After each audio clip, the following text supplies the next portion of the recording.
things are coming to a head and I need to be here on the spot. There's a lot of high-level negotiations going on in the background. As you know, Donald Trump will be coming to Japan next week, and then he'll be meeting with Chinese President Xi Jinping also next week, next Thursday. And things are not going to be the same after all this. The Chinese have really started to play hardball, and they're holding a lot of cards. By cutting off rare earth metals starting November 1st, basically they're going to shut down most of the semiconductor industry and defense industry and a lot of and the automobile industry.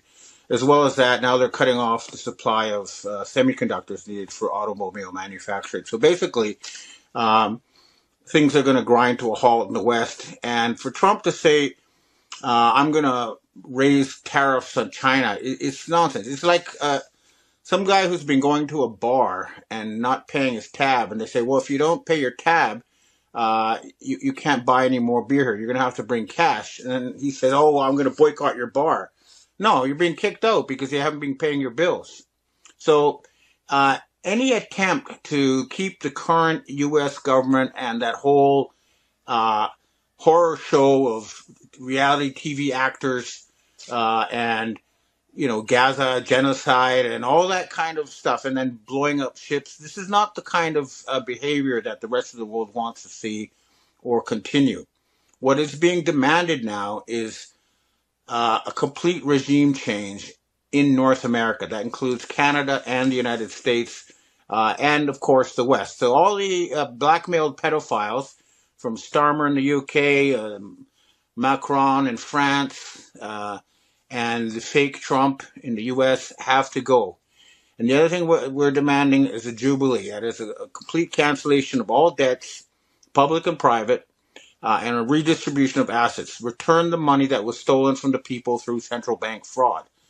This is the demands we'll be making, and the Asian societies support this, and they hold the cards. I just don't see what they expect to accomplish if they want to keep the current system going. Now, also, Japan's new Prime Minister, Sanae Takaichi, she's off to a good start. She's going to start deporting a lot of the criminal foreigners who were brought in as a part of a social destabilization project that's happening in all the G7 countries, Canada, the United States, Europe. You're bringing in military age foreign males to cause trouble. It's just not, it's not going to be tolerated anymore, and that's what I'm hearing. Now, I think the cabal voted against Takaichi, Prime Minister Takaichi, because she got into office and she has a 71% popular support, but the Nikkei stock market went down 666 points. So the Satanists voted against her. But, at the end of the day, they don't really control very much. So things will be coming to a head. And the other thing that's been on my radar is there was talk about Donald Trump meeting Russian President Vladimir Putin. And it's interesting that the Russian official TASS news agency says that the talks are still going to go ahead, while CNN and the Western media is reporting it's going to be canceled. And it's clear the Russians are aware there was a fake Trump and a real Trump, and that they're still going to go ahead and have talks with the real Trump. However, I've been told by U.S. military intelligence sources that there was a plan to somehow arrest Vladimir Putin when he went to Hungary, even though the Hungarian government promised he won't be. So that's an unresolved issue. Again, we're dealing with very desperate, cornered rats, and they're going to pull out all the stops. But clearly, things are not going to be business as usual. I've also, I'll send you, or you'll see this video here of people demanding the arrest of Bill Gates, playing the role of Bill Gates. The point being that we should not have some Bill Gates type character controlling that huge medical poison industry, which is what the case is now. I mean, remember, he was the guy who financed the WHO and their attempt to turn this planet into a giant slave farm with their digital ID and with their, and have governments hand over all power to basically to him. And this is not going to happen. So that's all coming apart as well. And I've been in touch also with British intelligence, and they're with us. They're on the program for the replacement of the BIS, the World Bank, the IMF, with new, healthier institutions that actually work for the people, that try to plan a better future, try to make this a better planet. Again, the other point is U.S. military salaries may or may not bounce today. So that's something we're going to keep an eye on. But my message to the U.S. military and the White Hats is that if you want to get your paychecks, you're going to have to get off your asses and seize all the corporations that are controlled by State Street and banking, Vanguard, and BlackRock.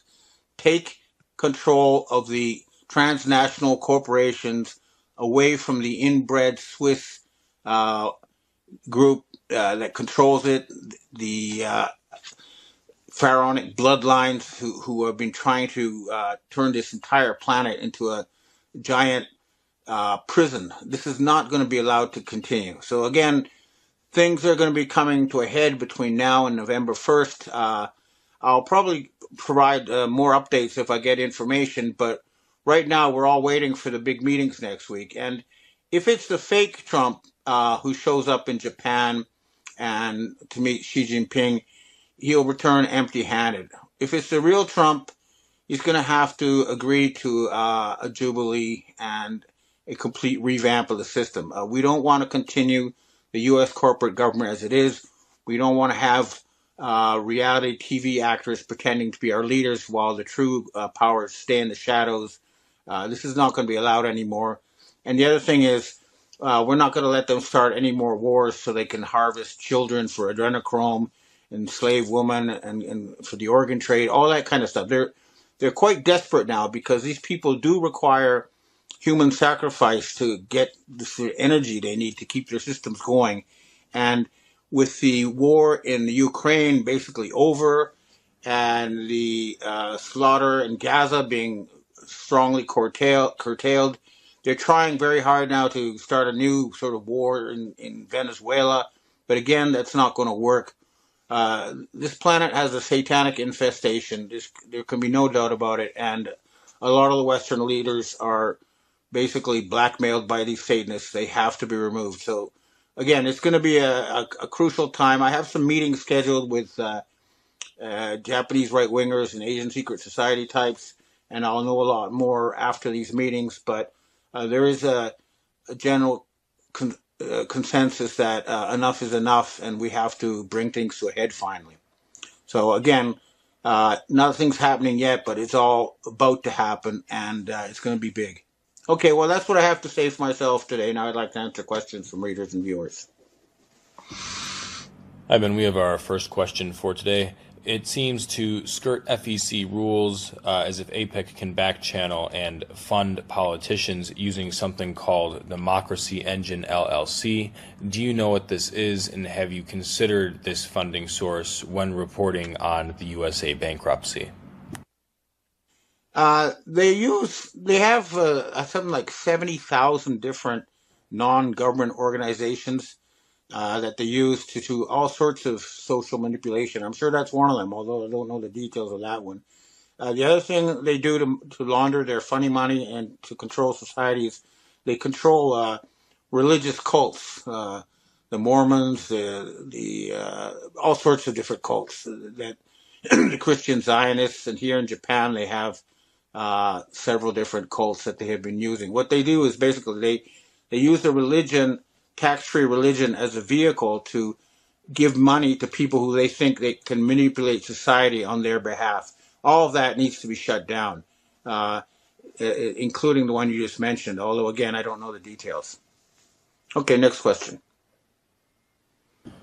Hi, Ben. What if the Kirk event was staged and he's not dead? Old Demigard has found it resembles too many other staged events. I agree there are too many Trumps. I don't understand why, if the fakes exist in real time, why surrounding staff and or the real Trump doesn't announce the issue the same way that Trump denounced the 2020 election steal. What are your thoughts on this?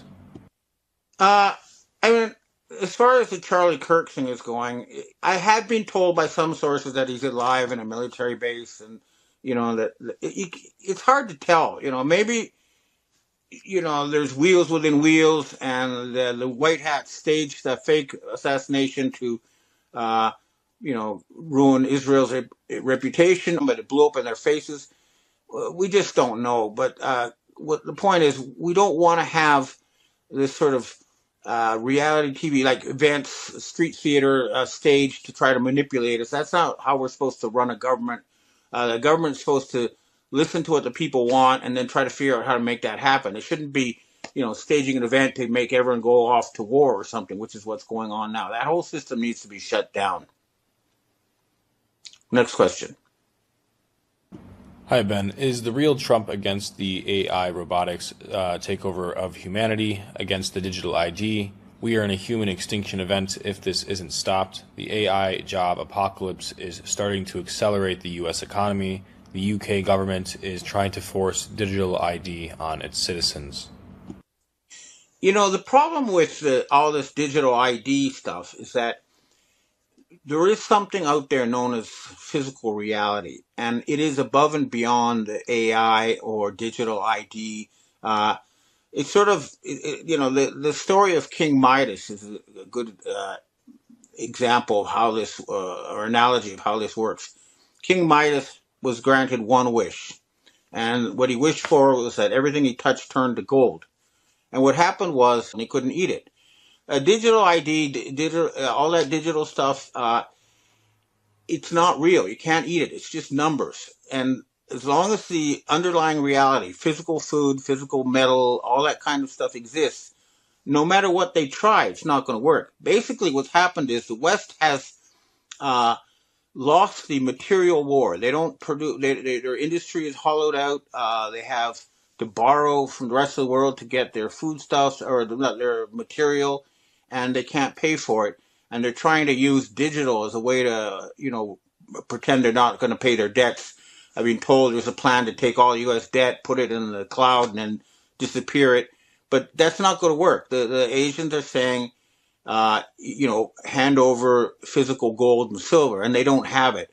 They've jacked up the price of gold desperately to try to get people to sell their jewelry so they can have enough gold to pay off the Chinese.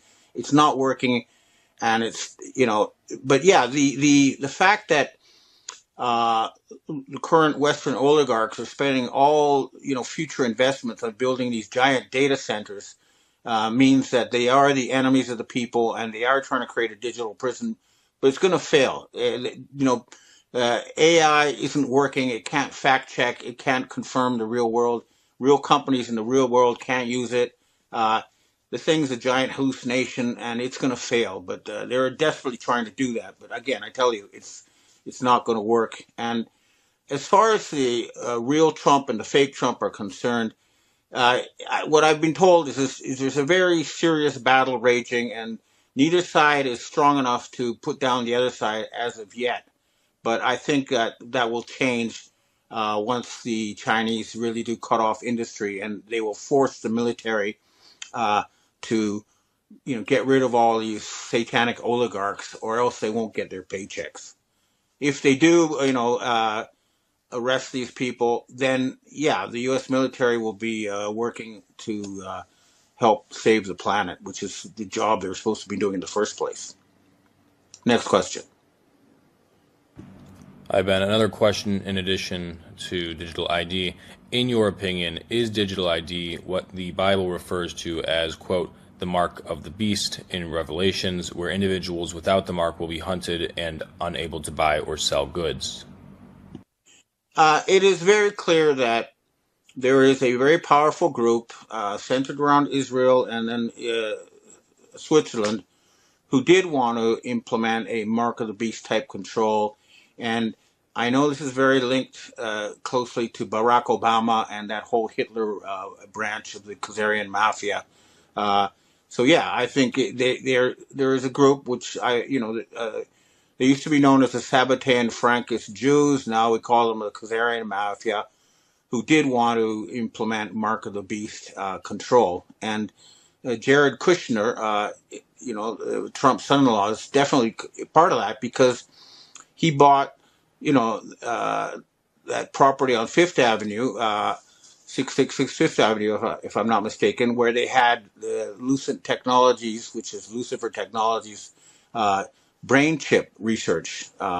So yeah, it's these are the people who are behind it, but it's going to fail. They're not going to succeed because people are aware of it and they're revolting. Next question. Ivan, we have our last question for today. With respect to the rigged election in Japan, the corruption is obvious, and there is a rumor that the Komeito party is the main actor in the election manipulation. Please inform us about what you know about who the main actors of the election manipulation are in Japan.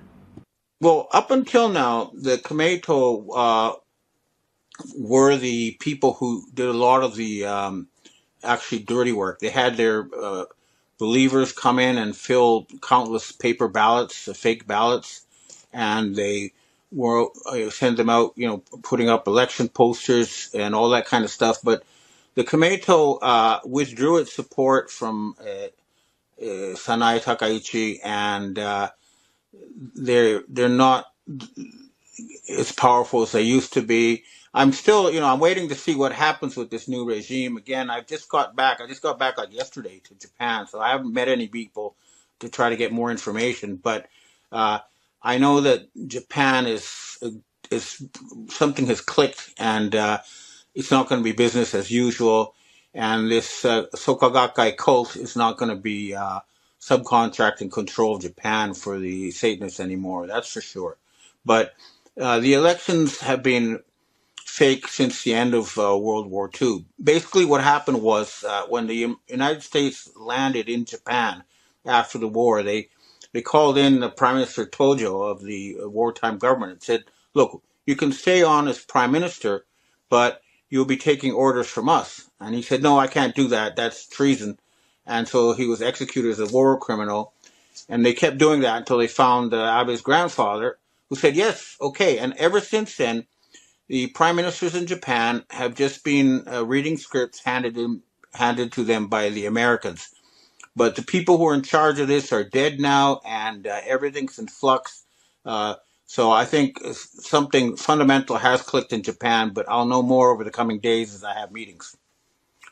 Okay, well, that's what I have to say for myself today, and I hope to see you again next week. And there should be a lot more to talk about then because Trump will be here, and we'll know more about if it was the real Trump or the fake Trump, and if the U.S. is going to have a hard landing or if they're going to announce a jubilee and a reboot. I've got some very important intelligence sent to me by a very high level source of mine. This is someone who personally knows Vladimir Putin, Xi Jinping, and the original Donald Trump. Now, here's the message that they want to convey to the world. The original Trump, Putin, and Xi Jinping, all three originals, work together behind the scenes towards peace and harmony. They all use doubles and avatars for security. Unfortunately, the deep state are using their own body doubles and avatars. The battle for control of the world is in the final stage now. This is the global alliance for the benefit of humanity versus the satanic dark side that wants to kill off as many living beings as possible, not just humans. You know the deep state fake Trump by his continual support of Israel, as well as his continued vacillating on almost every issue. You will know which Trump goes to Japan when you see him and his actions. Melania will join the real Trump. A fake Melania may join the fake Trump. It will be fairly easy to differentiate between them. The three original leaders are scheduled to meet privately before December 15th and at an undisclosed location. There will not be any public disclosure, totally off the record. That's it. Okay, I just thought it was important to get that out there. Uh, and I couldn't read the message and record my face at the same time. All right. Anyway, I hope to see. Restored Republic via GCR. Judy note, on Tuesday, 31st of March it was revealed that Putin's real reason for starting a war in Ukraine was not so much to regain territory taken away by a Nazi uprising in 2013 to 2014 as he first claimed. Long ago Edward Snowden gave us the terrifying warning that the Satan-worshipping Chinese Communist Party was involved with the Illuminati. China had not only built, but was implementing the blueprint for total control of the world's population. In China, AI ruled cities such as Shanghai and Beijing and tracked the lives of its citizens 24/7. Locations, visits, waste disposal, steps taken and rule compliance were all monitored. Every purchase, message and movement of a person was fed into algorithms that decided an individual's personal future. In the West, the Illuminati deep state globalist cabal, in cooperation with the Chinese Communist Party, have long been executing this social control disguised as progress in their New World Order vision of digital IDs and AI control. It was a matter of human freedom versus machine submission, where algorithms decided everything. AI surveillance, social scoring and digital IDs threatened freedom everywhere. Break a rule and your score plummeted with no appeal, only the algorithm ruling over your existence. If you didn't comply, you had no travel, no job, no services, no money, no food, no life. In the New World Order, AI had complete control over society. That's the real enemy Trump and the Q movement were fighting. Meanwhile, ex-president and Illuminati cabal puppet Barack Obama continued to fight for deep state dominance and against Trump and individual freedoms. Deep beneath the carved faces of Washington, Jefferson, Lincoln, and Teddy Roosevelt on Mount Rushmore, a vast tunnel network, now confirmed by intelligence insiders, stretches hundreds of miles and runs straight into Barack Obama's fortified Kalorama mansion in Washington, D.C. Trump recently announced on Telegram that his global military alliance had arrested former U.S. President, and Illuminati puppet, Barack Obama as a foreign operative. He was charged with high treason, subversion and crimes against the Republic in a military court that had reactivated the Nuremberg Code. And, Trump's global military alliance battle continued onward this past weekend. One of the cabal's core financial strongholds, a Rothschild/Rockefeller operation, was shut down in one overnight break-in. A subterranean vault was accessed that contained massive reserves of gold. Access locked. Gold and securities confiscated. All assets frozen. Special forces arrested over 50,000 high-level globalist traders for a trip to Gitmo. All within a total blackout. No press release. No public response. The next step was the Illuminati deep state cabal-owned Federal Reserve, a private banking cartel, not a true government body. It was set up in secrecy in 1913 and answered to no one but the Illuminati. On orders of the Illuminati, Fed Chairman Powell dictated economic policy without oversight or votes from the people. It's a corrupt system that was failing big time because it has always been upside down.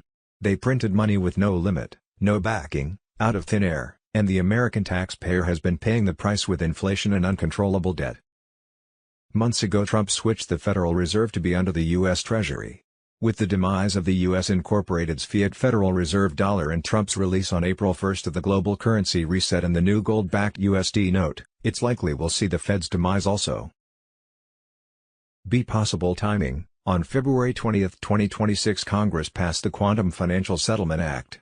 In a historic midnight session, Congress officially passed the Quantum Financial Settlement Act, QFSA 2026. This legislation formally delists the Federal Reserve note as legal tender and recognizes the QFS gold bill as the only authorized physical currency for the restored republic. Signed by President Trump, the act was set to go into effect on Wednesday, April 1, 2026.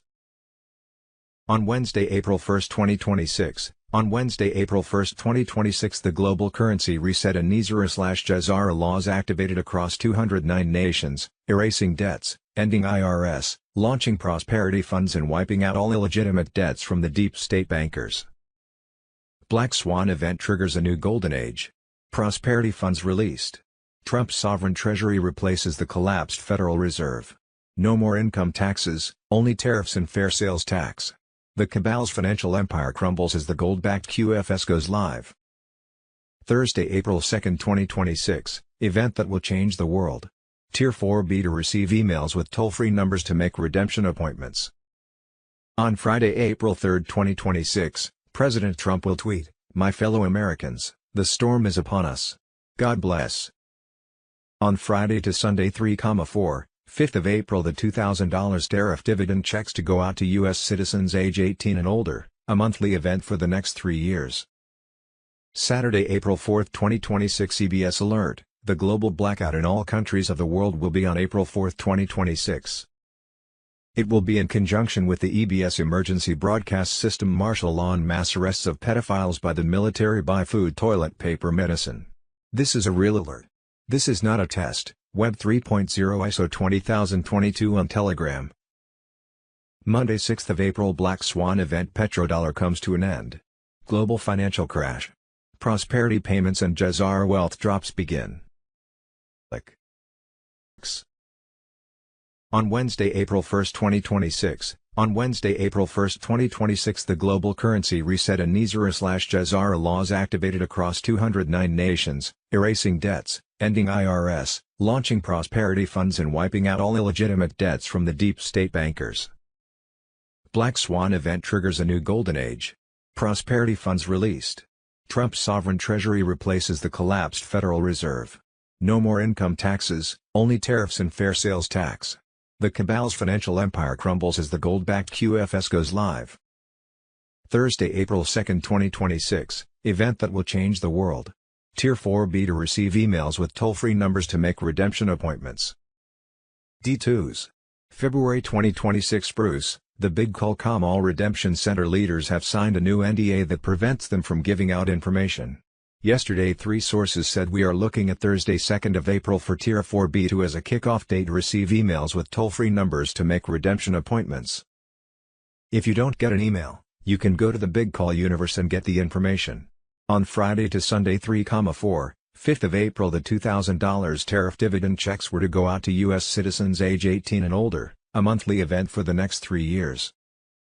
Judy note, we have been told that Wells Fargo, which is controlled by the Chinese elders, the ones who own the gold behind the global currency reset, will send out emails to currency and bondholders worldwide telling them how to set redemption and exchange appointments.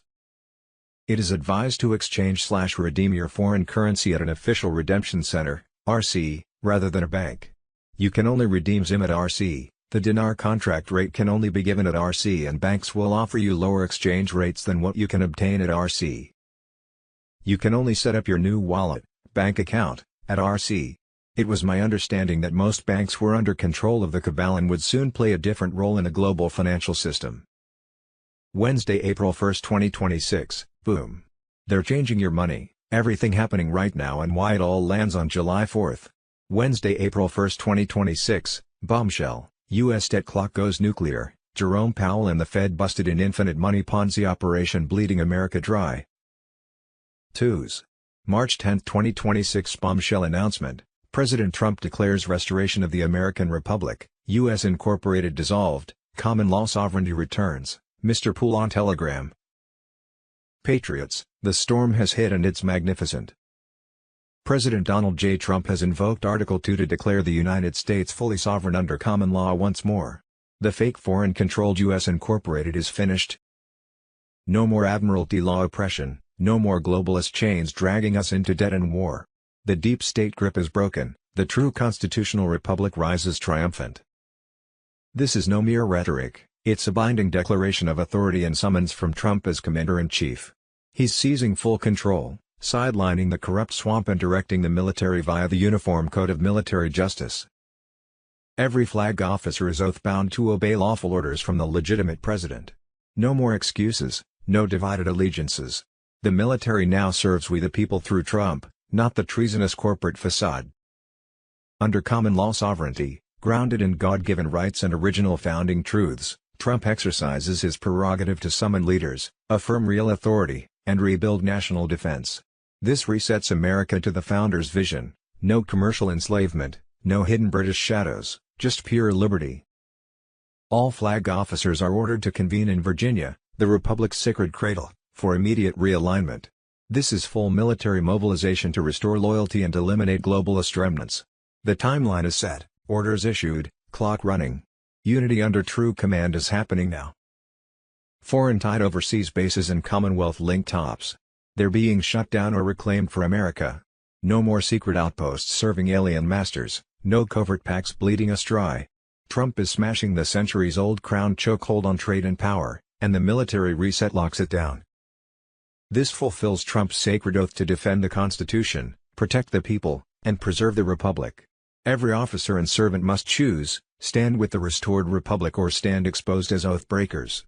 The line is drawn, no more shadows, no two Americas. One Republic. One Commander-in-Chief. One law, common law. QAnons, white hats, digital warriors, this is our victory moment. The debt-based, deception-driven U.S. incorporated fraud is overthrown. Military mobilizes under Trump's unbreakable command. Deep state cabal legally crushed, illusions collapsing.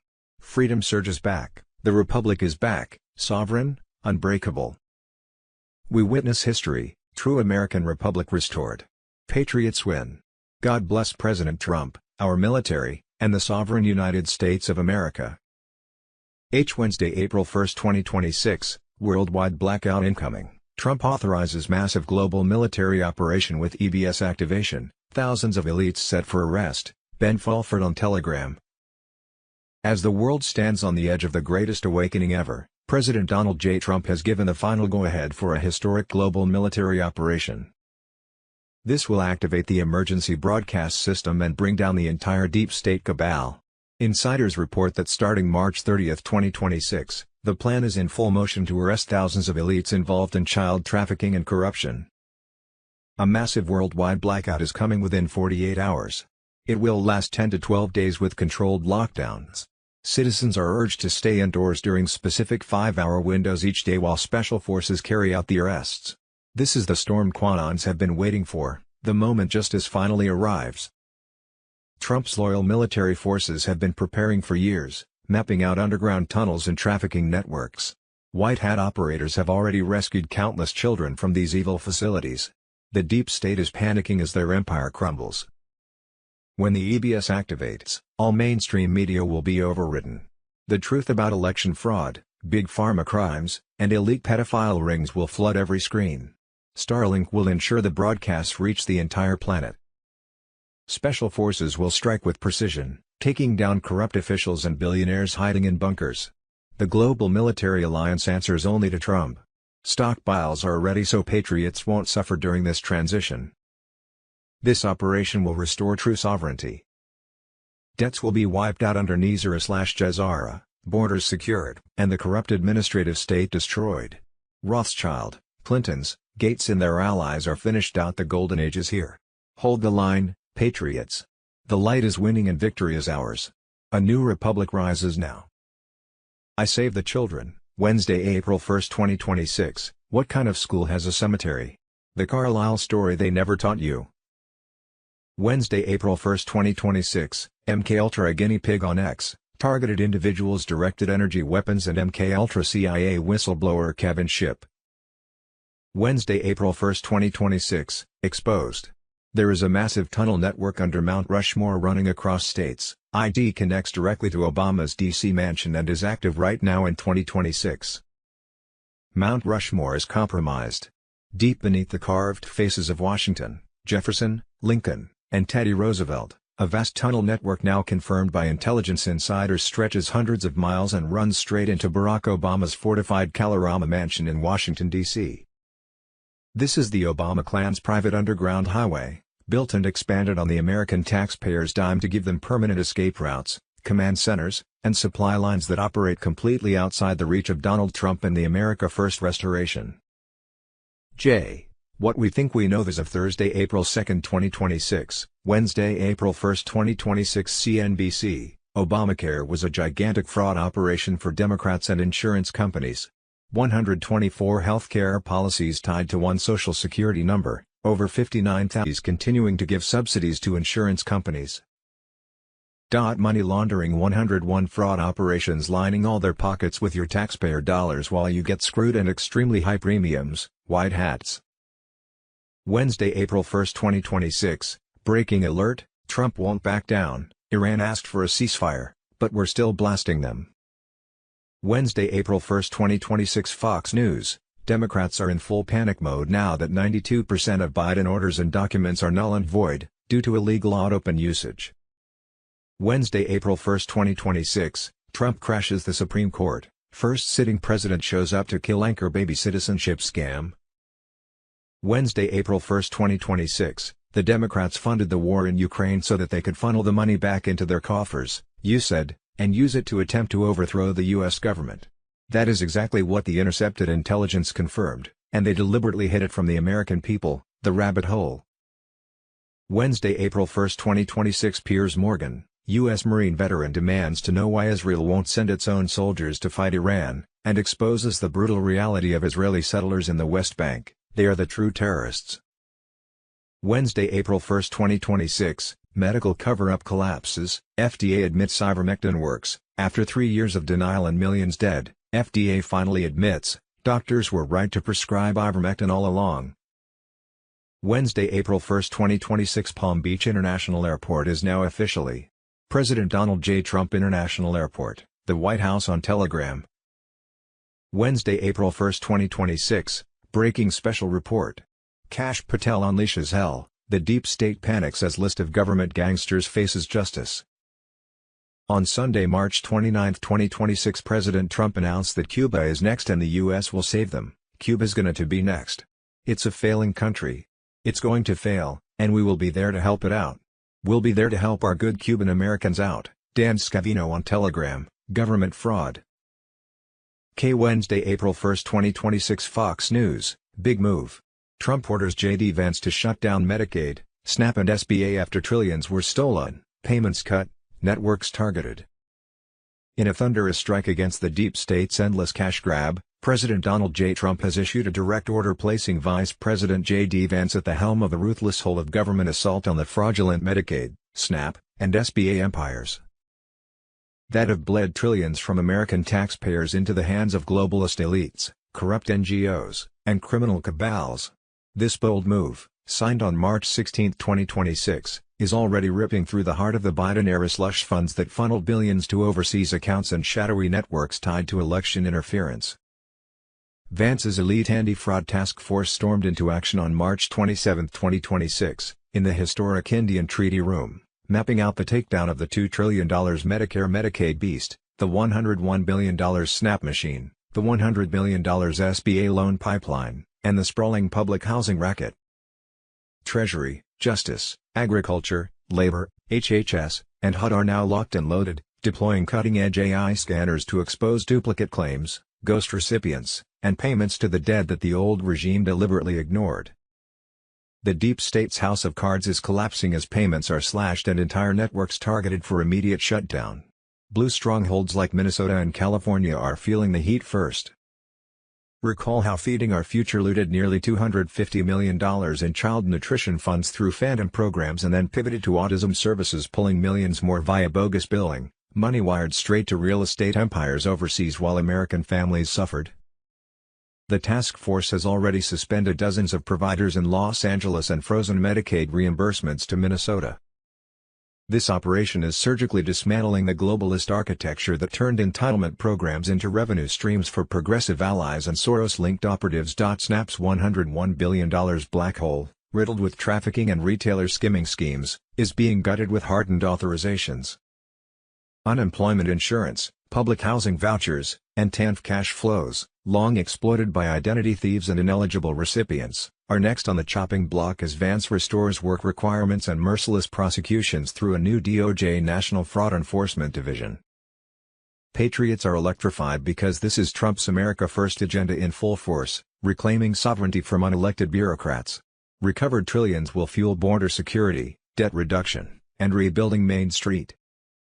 Resistance from legacy media and blue state governors is mounting, yet their own reports prove the real victims were working Americans whose taxes funded the theft. The task force's AI platforms are flagging anomalies in real time, linking fraud rings across programs.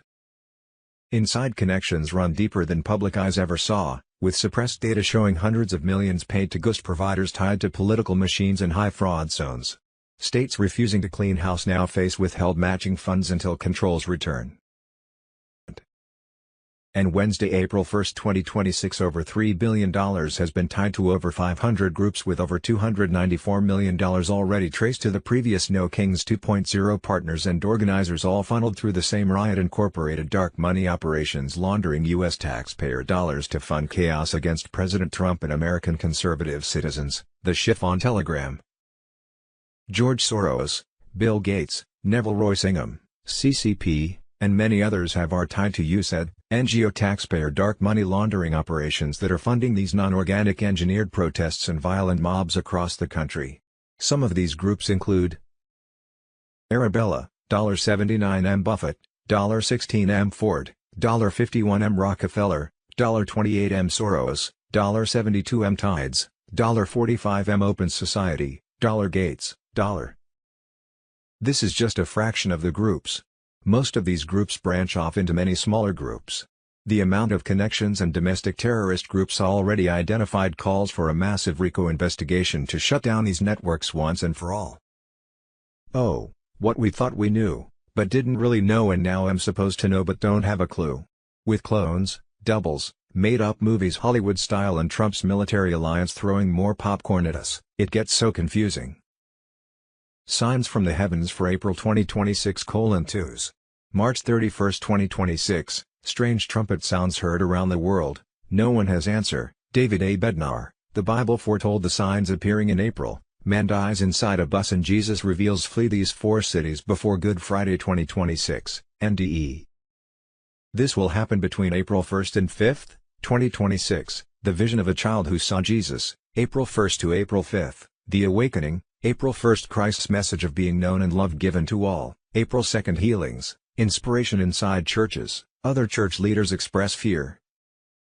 April 3, earthquakes, strange lights, children see angels, April 4, people come home to Jesus, other closed door to him, April 5, Easter Sunday light came out of Jerusalem and touched people, I died and Jesus showed me 7 U.S. cities to flee in 2026, NDE story. 8 cities people must leave before summer 2026, advised to move north and west to rescue states which share their resources, Montana, Utah, Wyoming, Idaho, North Dakota, South Dakota, Alaska. April 15 Seattle, Washington 9.2 earthquake, tsunami flood, given less than 30 minutes to evacuate, April 23, 25, 27th earthquakes LA, California, May 15 earthquake liquefaction San Francisco, California. June 9 New York City flood from ocean 15 miles inland. June 7 earthquake Madrid plate liquefaction over thousands of miles along the Mississippi River in Missouri, Tennessee, Arkansas. Nation will be split in two. July 12 floodwaters fires from oil on water Houston, Texas. July the Great Deception digital link track people's health. August 3 heat wave over Midwest Chicago. September 20 flood Miami. We are in the final stage of the plan to save the world from the Satan-worshipping Illuminati deep state cabal, or globalists who for centuries have been working to gain complete control over the world population. A Trump signature on the new gold/asset-backed U.S. Treasury note replacing the fiat federal dollar, has signaled a return to pre-1913 prosperity, true sovereignty, demise of the deep state cabal's IRS and replacement of the cabal's federal income tax with tariffs. Money and pedophilia were basic to the world's corruption through Satan worship. Way back in March 2010, Georgia Senator Nancy Schaefer was murdered after exposing the government's Child Protective Services pedophile ring, which Trump and the global military alliance has spent the last several years trying to take down. 2s. March 31, 2026, EBS activation in hours, not days. The 10 days of darkness is locked and loaded. EBS activation, each citizen across the globe will receive texts and or emails as notification to set appointments at redemption centers worldwide. There each citizen would set up their personal wallet or money account on the new Starlink satellite system. Everyone will receive a one-time secure code, instructions for wallet activation, confirmation of debt wipe status and access to the citizen's own sovereign fund dashboard. A plea to patriots, help, help, help. DL is a homeless bedridden 48-year-old woman who desperately needs your immediate help. Her SSI income is $600 short to cover her April very small motel room costs, let alone have money for food and essential expenses. She is facing living on the streets in lieu of being moved to a homeless shelter, which is not physically feasible in her health condition. Worst of all, the shelter would require giving up her disabled cat which she rescued 11 years ago. My cat Monkey is the love of my life. She lays on me 22 hours a day. I could never give her up. She's so attached to me she cries if I'm gone from my bed for more than a few minutes. DL lost her housing a year ago and has been living in a scary part of town in a motel room so small her wheelchair will not fit. She has to crawl between her bed and bathroom. DL's long-term goal, with the help of friends, is to secure a ADA-accessible home on quiet land she can lease long-term or eventually purchase. This is what her GoFundMe fundraiser is for. Only 30% needed has been raised in the last few years, but her situation is urgent and she must handle her current housing crisis until another option is available someday. She is seeking leads for property, housing, or resources in Snohomish County, Washington State, especially Bothell/Canyon Park or Three Lakes, and in King County, Washington, especially Woodinville or Redmond. Please help in any way you can, donate, share this widely, or send accessible property options, housing leads, or resources. Please send this to any donor contacts, churches, charities, organizations, and anyone else you know who might be able to help. D2s. March 31, 2026 breaking. This reset of the world's financial, medical, judicial, and spiritual systems is a worldwide event about to enter its execution phase. It is the final stage of a plan to save the world from the networks you know as the Illuminati Cabal, Web 3.0 ISO 20022 on Telegram. This criminal structure, long alleged to operate through covert channels, is described as having leveraged institutions and black budgets to entrench power via central banks across the globe. Their coercive rights and intimidation tactics have been enforced by mafia-style syndicates that fuel international exploitation, kidnapping, and contraband pipelines. The schedule below is designed to end the seasonal ritualization of harm and to cut off their influence at the root. During this reset, all qualifying adults worldwide will receive financial accounts called wallets on the Starlink satellite network. These wallets will be credited with Jazara funds sourced from assets reclaimed from criminal networks. Worldwide reset of systems, financial, medical, judicial, spiritual at 9 a.m. EST on Monday, March 30, 2026. The Go code posted to the board. At 23:11 Zulu on Tuesday, March 31, 2026, the quantum signal fired from the Cheyenne Mountain Complex. Once the EBS master switch is flipped, every TV, radio, and internet channel will consolidate to one secured frequency. On Monday, March 30, global bank servers entered cyber review. Within 48 hours they will return online under QFS authority. The worldwide emergency broadcast will follow. When your phone chirps 3 short and 1 long, it is live. All devices and platforms will be seized for a unified broadcast. Every eligible citizen will receive Jazara credits in a Starlink wallet. Medbed release Phase 1, codename Horizon Dawn, is scheduled for April 2, 2026. Civilian rollout of medbeds will follow within 72 hours. This operation has been attributed to a long-standing movement that traces its organizing lineage through historic reform efforts and, in recent years, to a global military alliance that has focused on arrests and recovery operations aimed at dismantling criminal networks. Stay prepared. Keep identity documents ready for verification. Maintain a stable phone number and email. When the broadcast arrives, follow the official instructions only. E2s. March 31, 2026 Medmax. On Wednesday, April 1, 2026, GCR ignites the gold-backed QFS in 209 nations. Trump's sovereign treasury takes full control from the cabal's dying Federal Reserve. No more income taxes, only tariffs and a fair sales tax. The deep state's financial empire collapses in real time as their centuries of control evaporate. On Monday, April 6, 2026, prosperity payments and Jazara debt forgiveness flood We the People's accounts worldwide. Patriots stock up as banks prepare for the final transition into the Goldstandard system. Global currency reset. On February 20, 2026, Congress passed the Quantum Financial Settlement Act. In a historic midnight session, Congress officially passed the Quantum Financial Settlement Act, QFSA 2026. This legislation formally delists the Federal Reserve note as legal tender and recognizes the QFS gold bill as the only authorized physical currency for the restored republic. Signed by President Trump, The act was set to go into effect on Wednesday, April 1, 2026. On Wednesday, April 1, 2026, the global currency reset and Nizara/Jazara laws activates across 209 nations, erasing debts, ending IRS, launching prosperity funds and wiping out all illegitimate debts from the deep state bankers. Black Swan event triggers a new golden age. Prosperity funds released. Trump's sovereign treasury replaces the collapsed Federal Reserve.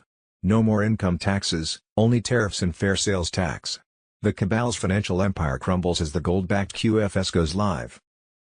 On Friday, April 3, 2026, President Trump will tweet, "My fellow Americans, the storm is upon us. God bless." On Monday, April 6, 2026, prosperity payments and Jazara wealth drops begin. Wounded veterans and rescued dumb children move to the front for healing as the golden age accelerates. Judy note, we have been told that Wells Fargo, which is controlled by the Chinese elders, the ones who own the gold behind the global currency reset, will send out emails to currency and bondholders worldwide telling them how to set redemption and exchange appointments. It is advised to exchange/redeem your foreign currency at an official redemption center, RC, rather than a bank. You can only redeem ZIM at RC, the dinar contract rate can only be given at RC and banks will offer you lower exchange rates than what you can obtain at RC. You can only set up your new wallet, bank account, at RC. It was my understanding that most banks were under control of the cabal and would soon play a different role in a global financial system. Quantum Financial System, QFS. The hashtag QFS was a takeover of the central bank monetary debt system to end the financial slavery and control over the populace. The QFS was an advanced financial system launched to eradicate monopoly on monetary system, and for that purpose, a system comprises of artificial intelligence and complex computer programs fully backed by banks is needed. The quantum financial system was a breakthrough in the world of banking which will lead to a new era of banking. The QFS was not based upon mere pieces of paper which has no evidentiary value, National Quantum Initiative Act. The QFS, ISO 20022, XRP and XLR will not be influenced by government policies, rather be entirely backed by tangible assets like gold, platinum, silver. J2's March 10, 2026 bombshell announcement, President Trump declares restoration of the American Republic, U.S. Incorporated dissolved, common law sovereignty returns, Mr. Poole on Telegram. Patriots, the storm has hit and it's magnificent. President Donald J. Trump has invoked Article 2 to declare the United States fully sovereign under common law once more. The fake foreign-controlled U.S. Incorporated is finished, No more Admiralty law oppression, no more globalist chains dragging us into debt and war. The deep state grip is broken, the true constitutional republic rises triumphant. This is no mere rhetoric, it's a binding declaration of authority and summons from Trump as Commander-in-Chief. He's seizing full control, sidelining the corrupt swamp and directing the military via the Uniform Code of Military Justice. Every flag officer is oath-bound to obey lawful orders from the legitimate president. No more excuses, no divided allegiances. The military now serves we the people through Trump, not the treasonous corporate facade. Under common law sovereignty, grounded in God-given rights and original founding truths, Trump exercises his prerogative to summon leaders, affirm real authority, and rebuild national defense. This resets America to the founders' vision: no commercial enslavement, no hidden British shadows, just pure liberty. All flag officers are ordered to convene in Virginia, the Republic's sacred cradle, for immediate realignment. This is full military mobilization to restore loyalty and eliminate globalist remnants. The timeline is set, orders issued, clock running. Unity under true command is happening now. Foreign-tied overseas bases and Commonwealth-linked tops. They're being shut down or reclaimed for America. No more secret outposts serving alien masters, no covert pacts bleeding us dry. Trump is smashing the centuries-old crown chokehold on trade and power, and the military reset locks it down. This fulfills Trump's sacred oath to defend the Constitution, protect the people, and preserve the Republic. Every officer and servant must choose, stand with the restored Republic or stand exposed as oath breakers. The line is drawn, no more shadows, no two Americas. One Republic. One Commander-in-Chief. One law, common law. Quanons, white hats, digital warriors, this is our victory moment. The debt-based, Deception-driven U.S.-incorporated fraud is overthrown. Military mobilizes under Trump's unbreakable command. Deep state cabal legally crushed, illusions collapsing. Freedom surges back, the Republic is back, sovereign, unbreakable. We witness history, true American Republic restored. Patriots win. God bless President Trump, our military, and the sovereign United States of America. Wars, Wars and Rumors of Wars 2s. March 31, 2026, Benjamin Netanyahu, on Palm Sunday, expanded the war against Lebanon by announcing plans to expand a security buffer zone in southern Lebanon. Netanyahu will seize this land in Lebanon under the pretext of a security threat and expand a controlled strip of territory inside the country.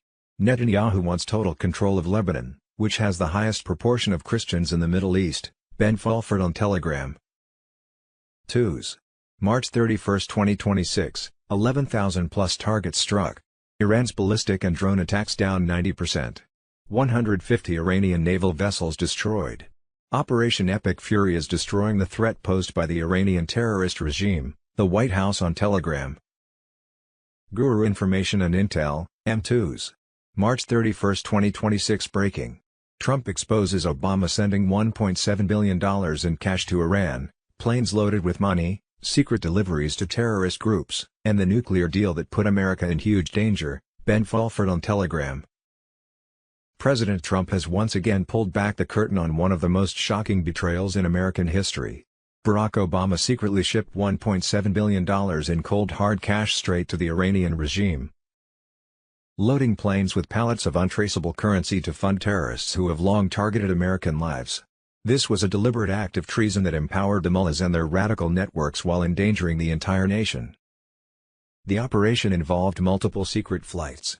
The first $400 million arrived in Tehran on January 17, 2025, coinciding with the release of American hostages.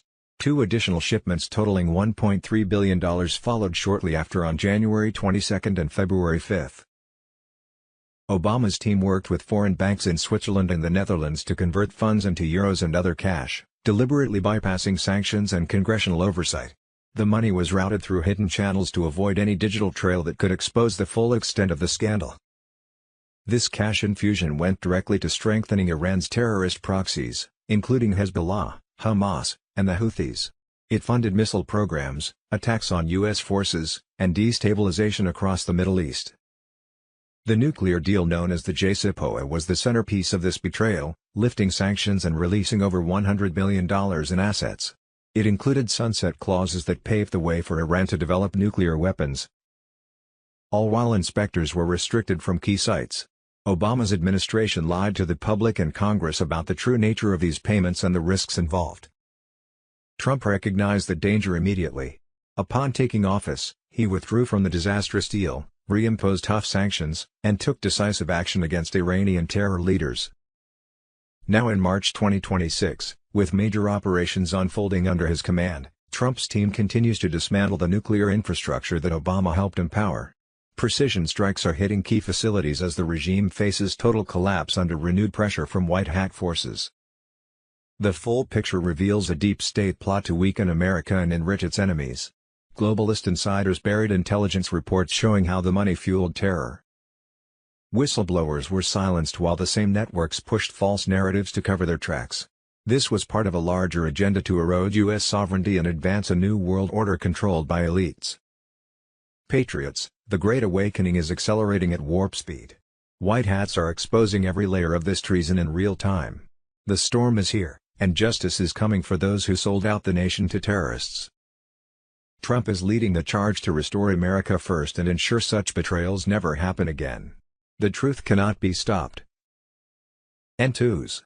March 31, 2026 Trump unleashes volcanic eruption of justice as deep state treason exposed and golden age dawns for America, Shadow of Ezra.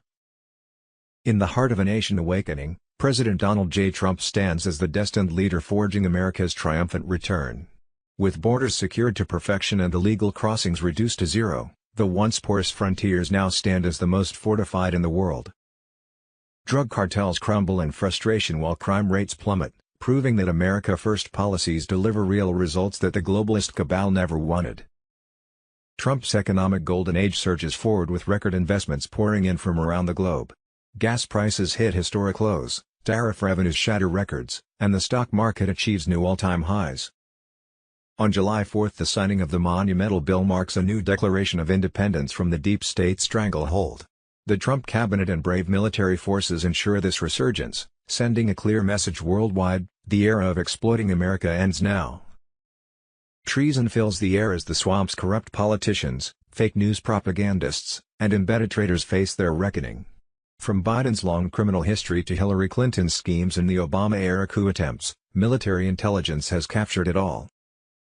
Q drops from years ago align perfectly with current events, revealing how generals surround the president to bypass compromised agencies. The office of the presidency now firmly controls the land, dismantling the fantasy that Democrats and Republicans held eternal power. Whispers of JFK Jr. grow louder as coordinated media moments stir the pot, hinting at truths long suppressed. Trump casually recounts knowing the iconic figure, seeding narratives that ignite patriot curiosity about survival and return. Meanwhile, financial resets accelerate with Trump's signature appearing on currency, gold commemorative coins featuring the president, and a strategic Bitcoin reserve locked in government vaults. The Federal Reserve's quiet nationalization under Trump years ago positions him as the ultimate financial architect, backing the dollar with real assets as the 250th anniversary approaches. Exposures mount against figures like Netanyahu and the Adelsons, revealing strings pulled in endless wars and corruption scandals. Yet this serves the greater plan, awakening masses to how foreign influences and intelligence operations have manipulated conflicts. Coordinated podcasts and news cycles peel back layers, showing false flags and media psyops designed to divide but ultimately uniting patriots in the Great Awakening. UFO disclosures and demon references from high officials signal deeper truths emerging, as scientists tied to classified programs vanish, fueling speculation of hidden technologies and celestial interventions. The military's high recruitment and precision operations, including strikes on Iranian sites and Maduro networks, showcase peace through overwhelming strength. As 2026 unfolds, the banquet of prosperity begins after 2025 set the table. No King's protests flop pathetically, exposing the left's weakness. Patriots, the golden age has only begun. Treasonous actors will face Judgment Day, while America rises stronger, sovereign, and free under Trump's unyielding leadership. And Uyghurs within a state-controlled system that kidnaps, detains, surveils, and conducts organ matching. Who are they matching these organs to? Follow the money. The black market and elites pay top dollar for these human organs. This is a massive human rights violation pulling in billions per year that must be shut down. The Chiffon Telegram. What we think we know as of Wednesday, April 1, 2026: 2s. March 31, 2026. Face the nation. Democrats are now fuming that Trump is paying TSA agents and are desperate to stop it, claiming it's illegal. Alex Jones on Telegram. 2s. March 31, 2026. CNN. Scott Jennings criticized Democrats for prioritizing open borders over American safety, saying they have effectively closed down Homeland Security for over 50% of this year. 2s. March 31, 2026. Last week, my envoy to Belarus, John Cole, after negotiating with highly respected President Alexander Lukashenko, got 250 more political prisoners freed. This brings the total prisoners gracefully released by President Lukashenko to well over 500, since last May. I would like to give my warmest thank you to the President for doing this, and I look forward to being with him at the next Board of Peace meeting. President Donald J. Trump. 2s.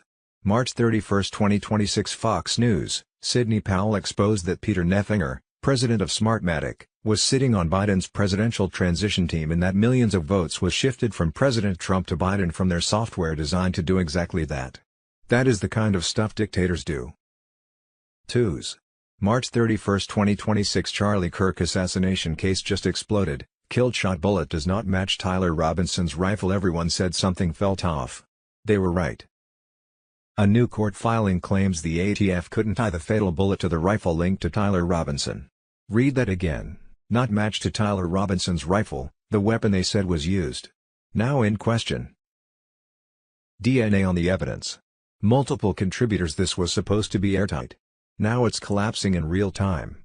So if Tyler Robinson's rifle didn't fire the shot, then who, or what, actually did? 2s. March 31, 2026, breaking alert. Trump blasts UK and global allies, go get your own oil. Trump's brutal wake-up call to the world, March 31, 2026. 2s. March 31, 2026, the French are now rising up against the tyrannical Macron government as they declare that France is a Christian nation, Carolyn Bessette Kennedy on Telegram. 2s. March 31, 2026, just in, Sec War Pete Hegseth drops NATO truth nuke, you don't have much of an alliance if they won't stand with you. 2s. March 31, 2026, breaking special report. Confirmed, RFK Jr. says Trump is finishing what JFK started. 2s. March 31, 2026, breaking medical news, RFK Jr. unveils national website where you can compare prices for MRIs, medications, and medical services. Medical tyranny ends, price transparency begins. 2s. March 31, 2026, boom, Donald Trump demands no more property taxes across the United States. 6 states cutting property taxes to zero. 2s. March 31, 2026, exposed, the Federal Reserve believes they own U.S., time to audit and destroy their monetary dictatorship, they print money, rig interest rates, and pay zero taxes. Q2s. March 31, 2026 The Titanic wasn't a tragedy. It was a mass execution to birth the Federal Reserve slave system, Mr. Poole on Telegram. In 1912 the Rothschild banking cartel and their puppet J.P. Morgan needed to eliminate the final roadblocks to total control over America's money. 3 of the richest and most influential men on earth stood in their way. These men saw the scam clearly and fiercely opposed the creation of a private central bank that would enslave generations. John Jacob Astor IV, wealthiest man aboard, strong Tesla supporter, outspoken critic of centralized banking tyranny. Benjamin Guggenheim, mining billionaire with massive influence. Isidor Straus, Macy's empire founder, another titan who refused to kneel. These 3 billionaires rejected the Federal Reserve Act, a sinister private cartel owned by elites, designed to print infinite fiat debt, finance endless wars, and profit from human misery and death. So the cabal set the trap. The unsinkable Titanic's maiden voyage became the perfect hit. J.P. Morgan, who owned the White Star Line and financed the ship's construction, suddenly cancelled his personal trip at the last moment. His friend Milton Hershey also backed out and went on to build his chocolate empire instead. Coincidence? The ship was pushed at full speed into a known iceberg field with only half the required lifeboats. Even worse, Titanic featured experimental electromagnetic deck sealing technology. Watertight doors that could lock passengers below decks like prisoners while the elite escaped. Outcome: Astor, Guggenheim, and Strauss perish in the icy Atlantic. Opposition erased. Less than 2 years later, 1913 to 1914, the Federal Reserve Act is forced through under suspicious Christmas Eve conditions. A private banking cartel now controls the U.S. money supply, charges interest on debt conjured from nothing, and funds world wars, depressions, and endless inflation theft. The Rothschild and Morgan didn't. They built the greatest financial enslavement machine in history. What we thought we knew, but didn't really know and now am supposed to know but don't have a clue. With clones, doubles, made-up movies Hollywood style and Trump's military alliance throwing more popcorn at us, it gets so confusing. They supposedly held a military tribunal and hung him at Gitmo, then buried him during his so-called inauguration. Clones and actors were said to have played him ever since, directed by Obama. Monday, March 30, 2026, Hillary Clinton was arrested. We thought she already was, underwent a military tribunal and hanged years ago, with doubles and clones representing her in public ever since. Her double from the UK already confessed to that, so don't think they are arresting the double because they already did. Maybe they are arresting the last of Clinton clones. They were malfunctioning anyway. Also on Monday, March 30, 2026, Barack Obama was awaiting hanging, along with Hillary. On Wednesday, 25th of March, it was reported by the martial law platform on Telegram that Obama was arrested. The Antichrist vessel is in chains. Raid teams recovered original 1963 documents in his hands. EBS footage live, he confessed on camera. Arrest complete. Trial tomorrow. Public hanging at Gitmo March 30th, same day as Hillary. Well, it didn't happen on Monday, while previous reports from Gitmo stated that Obama had been arrested and taken care of years ago, while his clones were still out there. So what's the truth? So much game playing going on, it's hard to tell. French intelligence warned us that a ship equipped with earthquake weapons was 300 miles to the south of Hokkaido. And this warning was passed on to the relevant authorities, and as a result, that ship was put out of commission. Despite that, you can see as evidence that they had planned an earthquake event in advance. All sorts of media outlets and the U.S. Geological Survey all announced a massive earthquake and a massive tsunami, which didn't actually happen. But what it does mean is that the United States has now lost their ability to use earthquake weapons to terrorize people in order to, force them to hand over money. So they've lost their military cards. I would say now everything. For example, we're pretty sure they already lost 3 aircraft carriers. They can no longer send aircraft carriers to intimidate small countries. And with the war in Iran, they used all their missiles, and now they've used their earthquake weapons, which is, I think, Trump was referring to as a horrible thing that's going to happen to Russia. Well, they didn't. Okay, so this is really the last card the Americans had in order to try to steal money from the rest of the world.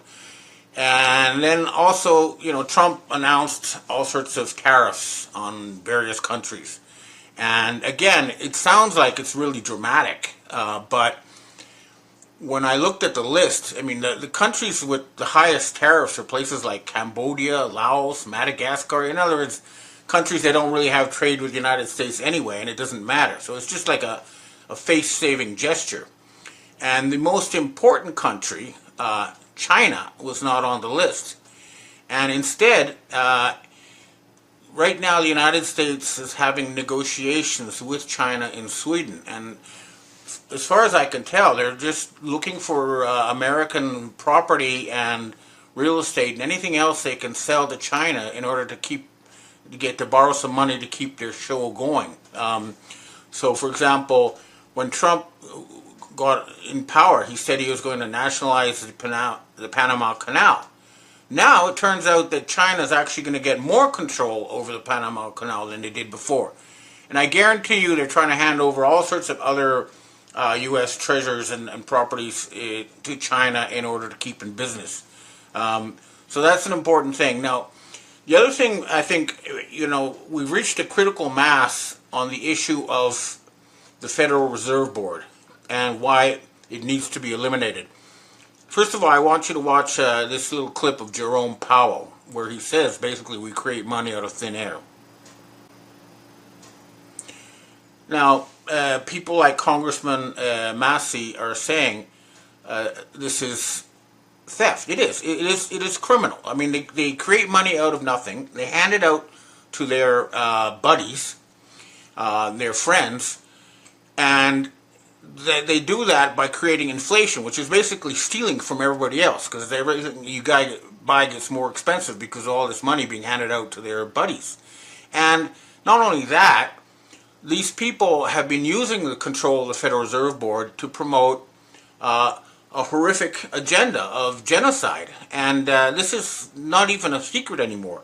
So I want you to watch this Tucker Carlson clip with Professor Mearsheimer, where they talk about it. And it's clear now that people are no longer being fooled by this whole Zionist propaganda in North America. And it's not going to continue. But anyway, watch the clip. So the Israeli lobby is really losing power fast, and it's even the Jews themselves are helping, remove the Zionists. So, for example, last week the Jerusalem Post published an article saying that Israel knew about the October 7th attacks 2 weeks before they came. I mean, we all know this, but the fact that it's in a major Israeli paper means that they're preparing for some kind of legal action against these criminals, because they are who deserve war crimes tribunals, and that's what's going to happen. Now, the other thing that's going on is, hold on, let me just check something. the Trump regime is being completely isolated, and Trump is losing popularity at an incredible rate. For example, an opinion poll, I think it was a CBS opinion poll, showed that in February, Americans aged between 18 and 29 were 55% in favor of Trump. In July, they found out that 72% of them were against Trump. If you ask me, that's because since the June G7 meeting, Trump has been replaced. I mean, it's obvious because he looks different, he's a different height, and he's saying the opposite of everything that he used to say before. And I think a lot of people are realizing that whoever is acting the Trump part now is not the Trump who was elected, earlier this year, and that is concerning a lot of people, especially people in the military and the agencies, who understand that this horror show cannot continue.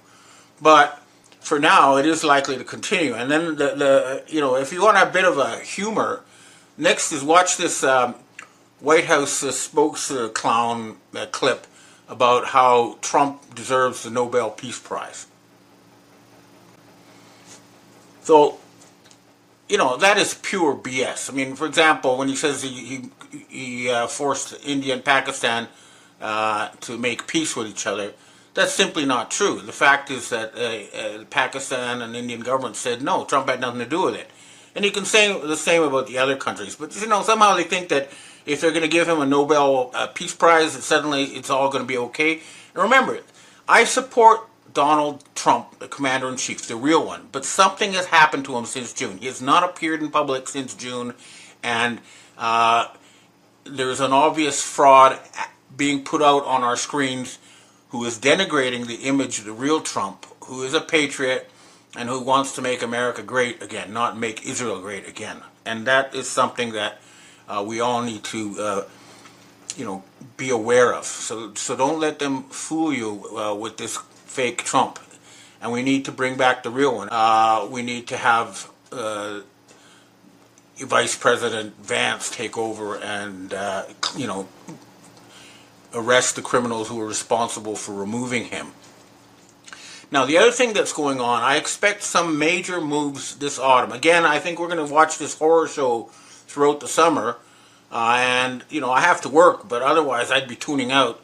Because if I could, I wouldn't read the newspaper until September, because it's just going to be more of this horror show. But nonetheless, I do expect big things in the autumn for sure. Russian Foreign Minister Sergei Lavrov last week said, the West now is becoming like the fourth Nazi Reich, and the Russians have made it very clear that they want to eliminate Nazis, and I'm thinking that they're going to finally make a move on the EU and remove all those Nazi criminals. 90% of humans. And the other thing that's going on is that since June, again, the Trump regime is suddenly talking about this mark of the beast system yet again. They're talking about total health control or health monitoring, but they want to have complete real-time digital monitoring of all American people. That's why Robert Kennedy talked about everybody should have a wearable or something. So they want to be able to, control you, and if you write something that they don't like, then you won't be able to go shopping. They're trying to up the repression in a desperate bid to stay in power. But this is a sign that they are desperate, they're scared, and they know they are going down. And hopefully we'll see the real Trump back soon, but if not, there's going to be hell to pay. That's all I have. Okay, well, that's what I have to say for myself this week. Now I'd like to answer questions from readers and viewers. Hi, Ben. We have our first question for today. The White Hats, you said in your weekly report on May 6th, 2024, the White Hats have won the secret war for the planet Earth. We are now in an interim. However, not much will be visible to the public until preparatory work for new institutions and world norms is finished. Public announcements are likely in the autumn. Understandably, you can only report the information you find and any intel you are given, but it all starts to seem like a stall. You admit the West is still run by the Khazarian Mafia, and we are in another pause until autumn. What's changed since May of 2024, and what does your gut tell you? Can the West/Khazarian Mafia control ever be broken? With a fake Trump running interference and a top echelon of the U.S. military possibly compromised, and a multiple country war seemingly on the rise. Well, there's clearly Beautiful. It never disappoints.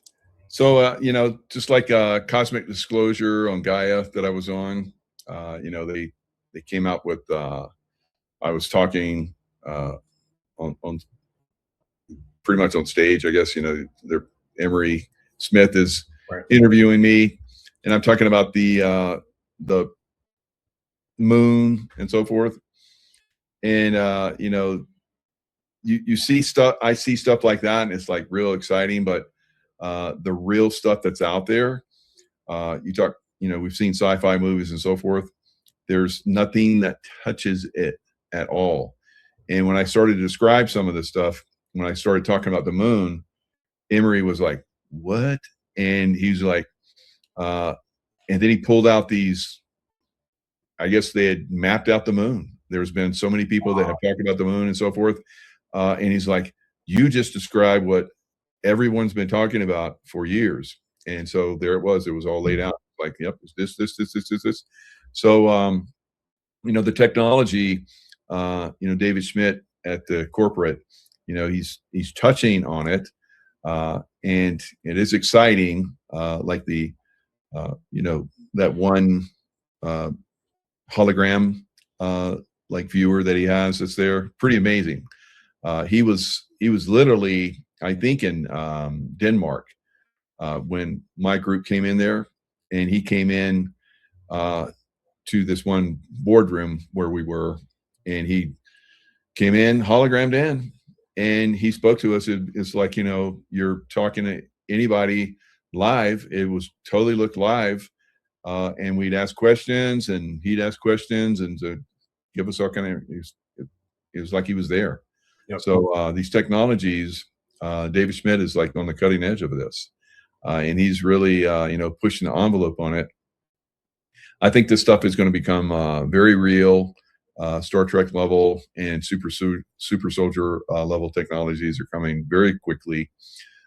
David Schmidt is bringing them forth. The water machine is definitely on that level, like we've talked about in several shows, and now it's starting to be revealed to the general public. Probably starting next week. Yep, next week. Well, on your points with the hologram machine, we talked about Blue Beam earlier, and what you're conveying here, Michael, for those who watched that video with the chat going back and forth of William Shatner to William Shatner, that it looks like it's in a transporter. It's a life-size holographic. You step up onto the plate, and it looks like a transporter in a very real way from Star Trek set. And then you can speak to anybody around the planet. It beams you in if they've got one there, like you were saying, Michael, and it'll translate you in every language. So I know that David's done the conference where he's in the office at headquarters, steps into it, and then they turn him on in South Korea, and he's speaking Korean to everybody, right? Or Japanese. It automatically translates. So this Michael and I both believe, we've said it on multiple shows now, that this company, LifeWave, with us and our teams, is the company that is probably going to be the one that brings out the full-blown med beds, because you already see the technology that we're talking about right now, the holographic technology, the water technology, the patch technology.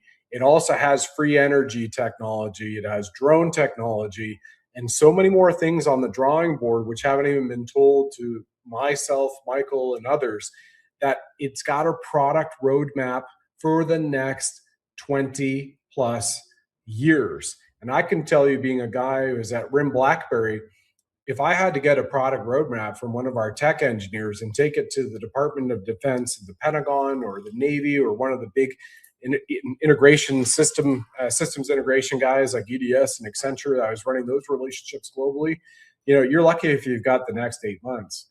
This is a high-tech company, leap years ahead, which he's got for 20 years to roll out. But over the next 4 to 5 weeks, the world is going to be hearing about this water machine. And if you don't think that the super soldier tech is live and available right now, here's something.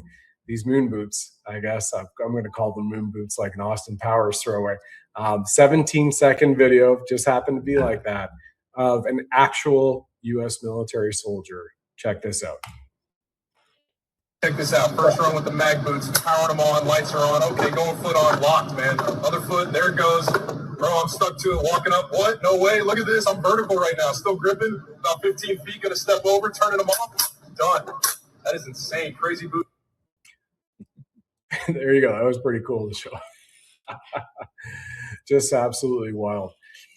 So what else? We have what's amazing too on our mission to uplift consciousness and the frequency of mankind on this planet. This literally just came in. I want to say thank you. This is on a Rumble chat, Michael. I took the screenshot just as the William Shatner video was playing.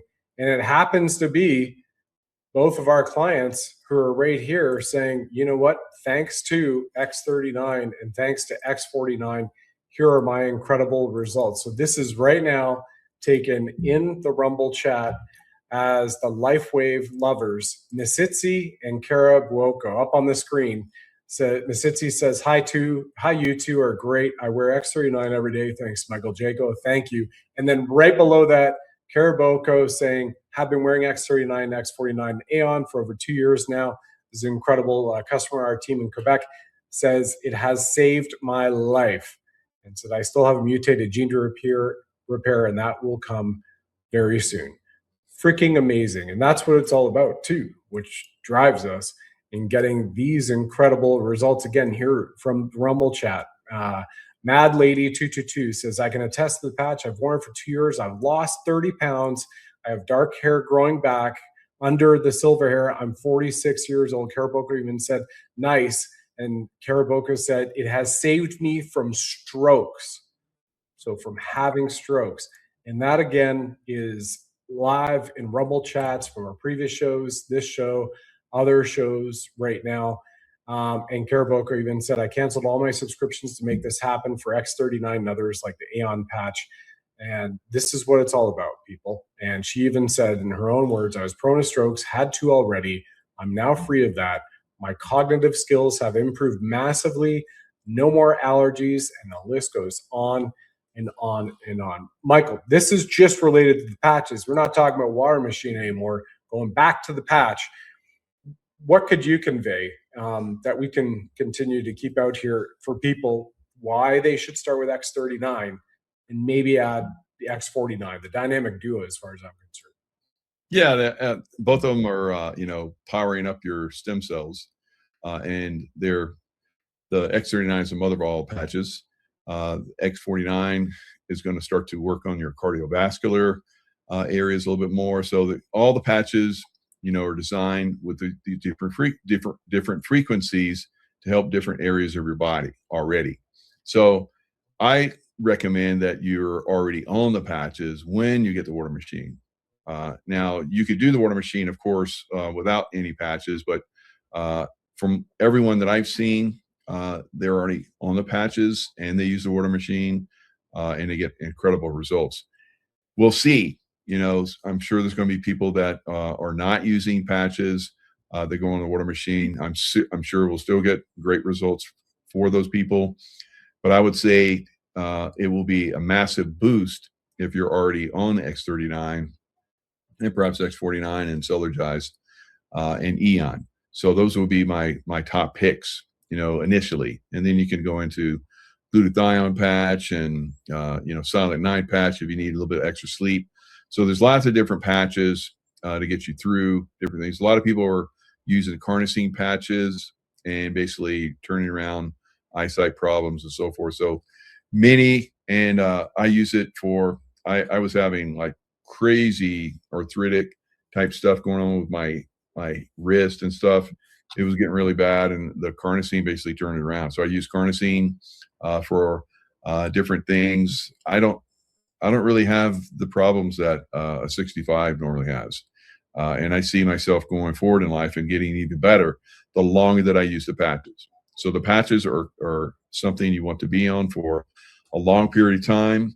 We've had people that use the patches and they had some serious problems and they overcame those problems and they're like, oh, I can go off the patch now. So they went off the patch and then those problems came back and they were like dumbfounded. I was like, okay, there you want to stay on the patches because do you want to continue to age or would you like to reverse that process, right? So that's why we use X39, and I think in conjunction with the water machine, it's going to like super accelerate what's going on, healing or regeneratively or reversing some problems that you might have. And I don't see aging as a problem, but it is kind of fun to look a lot younger than my age, and I see that with a lot of people too. Yeah, no makeup on this guy ever, and you can see from my shows going back over the years, I'm it's working. It's working. Here's Australia, because remember, this is all over the world, 85 countries, offices, support. And when you join up, we're all part of the same team. Michael and I, we have people on our team that look after people on Zooms, phone calls, cell phone, text messaging. It's incredible. And this is Denyes Sherlock in Australia. I live on the Gold Coast, Australia. Love these patches. X39 and X49. So again, touching souls and helping them around the world here as well. We've got another one which has come in from Florida. We've got another one which has come in from Alberta, which we definitely like to see. 51st state Alberta independence, just rocking. This is the Florida one up on the screen right now. It's Mad Lady 22. Excuse me. Yeah, from Florida. I already read that one. I've got 14 different screenshots. I'm trying to post up here, be the producer and be the guest, the interviewer here too, with the amazing Michael Jaco. So then, where are we now, everybody? Because we have seen this man on the left wearing the X39 patch when he works out. And it has been disclosed that David Schmidt was invited by RFK Jr. onto the board of Maha a year plus ago. Michael, you just had a chance to work out on two separate occasions with RFK Jr.'s trainer and patch him in Muscle Beach as well. What could you tell the audience about RFK and maybe his cabinet that might be wearing X39 and the other patches? Yeah, I mean, RFK Jr., he's a pretty strong guy, and really fit. He's lean. He's basically, a great example. Now, Ike, the guy that I've worked out with a couple of times, he's a giant. He makes Arnold Schwarzenegger look small, and he can do amazing things with his body. He does handstands on a bar while I'm doing pull-ups. I'm doing pull-ups, and he's like handstanding his huge body. I think he's like 6'5" and weighs 270 pounds, and it's all lean, super lean. So amazing guy, got a big heart. So he's worked out RFK Jr. several times, and his on Muscle Beach. So all the big wigs want to go there and hang out. Arnold's jealous of him. That's good. That's good. Oh, and one more thing about LifeWave X2O water machine, everybody.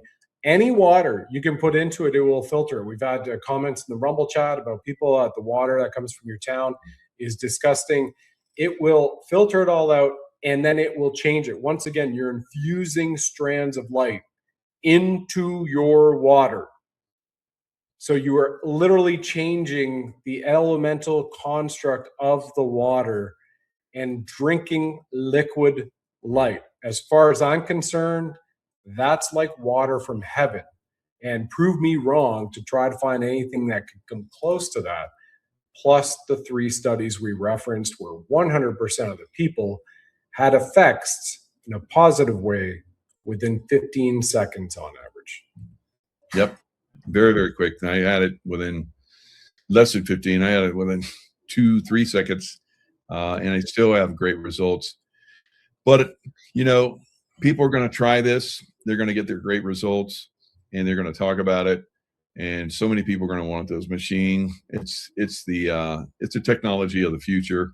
I think it's going to be one of those things that once it's disclosed, how great it is, people are going to be running for it. It is incredible technology, and I think the people like we've been talking to for a while, they're gonna bite it up quick, and we'll continue to see a lot of people use this. I have a Miracle Monday. I'm sure we're going to have people on there that are going to talk about their results from it. We'll probably have a separate section of the Miracle Monday just for the water users, so it's going to be fun. Yeah, it's going to be pretty amazing. And what Michael was sharing here in terms of when the word gets out about the water machine, that is only a matter of weeks away, because the film Code of Creation, which received over 2 billion views during censorship lockdown, as well as the Great Awakening film, he did the film on David Schmidt creating this water machine called Code of Creation. It is now announced that they have signed deals with Apple, Amazon Prime, and Netflix. So you have over 370 million subscribers on those channels in the next 5 weeks when it finally drops over there, that are going to be hearing all about this water machine, all about LifeWave, all about X39. And the results continue to just pour in from around the world, just on the patches as well. We just had another one from Australia right now, Michael. It's their daytime the next morning, April 2nd, as we're recording this. So this is really awesome. And one thing I want to leave here with everybody is, when we say this is a team effort, it is all about supporting people who want to share this message. And Michael and I are part of the team. You're welcome to join us and become a brand partner as well. There's information for that. But I'm going to allow David Schmidt in for 2 minutes as we end the segment of Keys of Creation here tonight, over these next 10 minutes. Listen to him for 2 minutes, tell you about what his vision is for the world, and see if this is something that would ignite your spirit.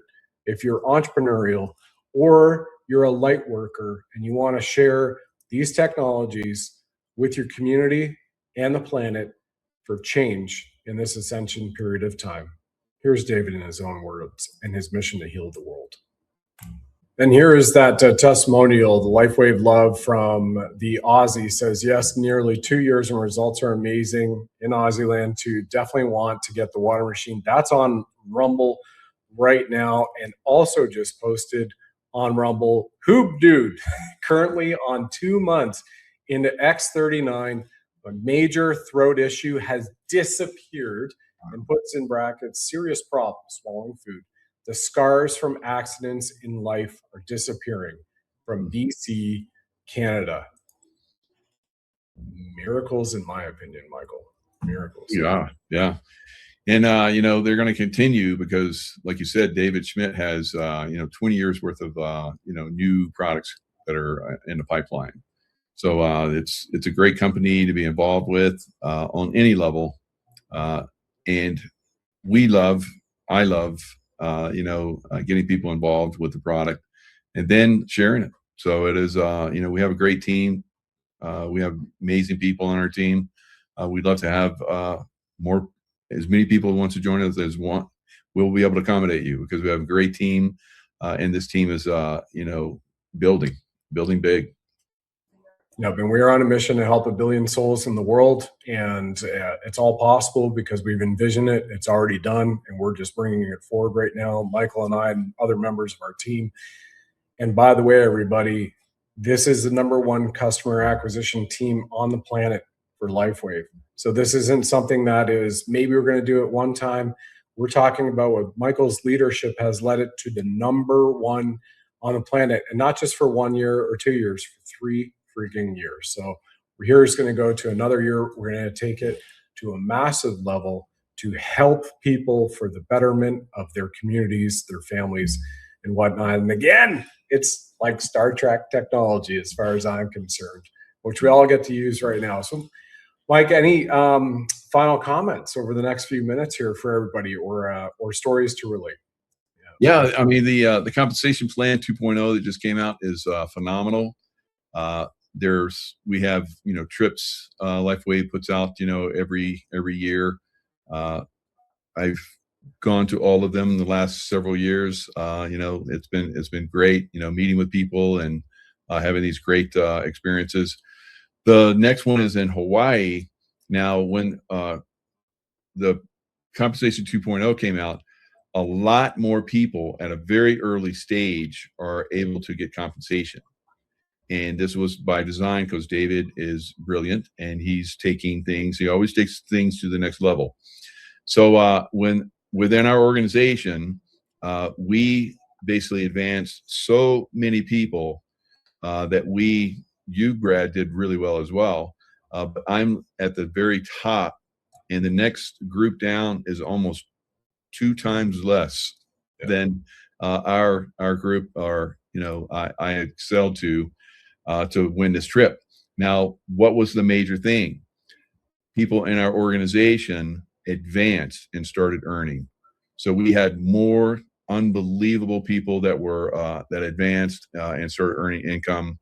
It's a great experience, and you're sharing something like we've talked about, on these shows that is way advanced, way advanced. It is the future, and you're getting active. You're getting a piece of it, and you're sharing it, and people are loving you because you're doing it because they're getting relief or they're getting experiences or they're upping their game. A lot of us have upped their games, and a lot of you have great experiences. You're skiing and so forth, where you've upped your game. And I've heard from many people that they could only ski because as they're getting older, they can only ski a little bit. And they're putting the patches on, they're skiing like all day long. And normally they would be like, in bed for the next day or two, and they get up and they go out and they ski more. They keep going back. So yeah, this technology is phenomenal. I'm amazed, at this technology, and I'm amazed at the results that people have. And it's amazing to be part of it. It certainly is. And what Michael's alluding to is I did 10 days over a 12-day period of time because 1.5 days was required of massive driving from Alberta to BC. 10 days of big mountain skiing. Now, being a man who lived for a number of years in Vail, Colorado, and had the Vail Epic Pass, and my wife and I at the time, we would be 12 minutes from getting into the truck in our garage to being on the lift at Beaver Creek Ski Resort. Another 20 minutes it would roughly will be at Vail. Beautiful. So we ski, dozens of times a year.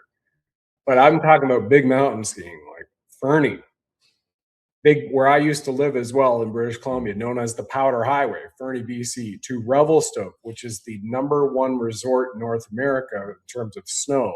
And it's all backcountry and big mountain skiing, and able to just get out there and do it again and again and again. And we've had multiple people on our team who have told us, some cases it's 10, other cases it's more than 12, having to travel like Mexico or other places in the world or South America. On top of that, the lodging, the travel, and the time off work. And instead, they put an X39 on and they got results in a matter of days to weeks. And that's all I can say here right now because that has been reported.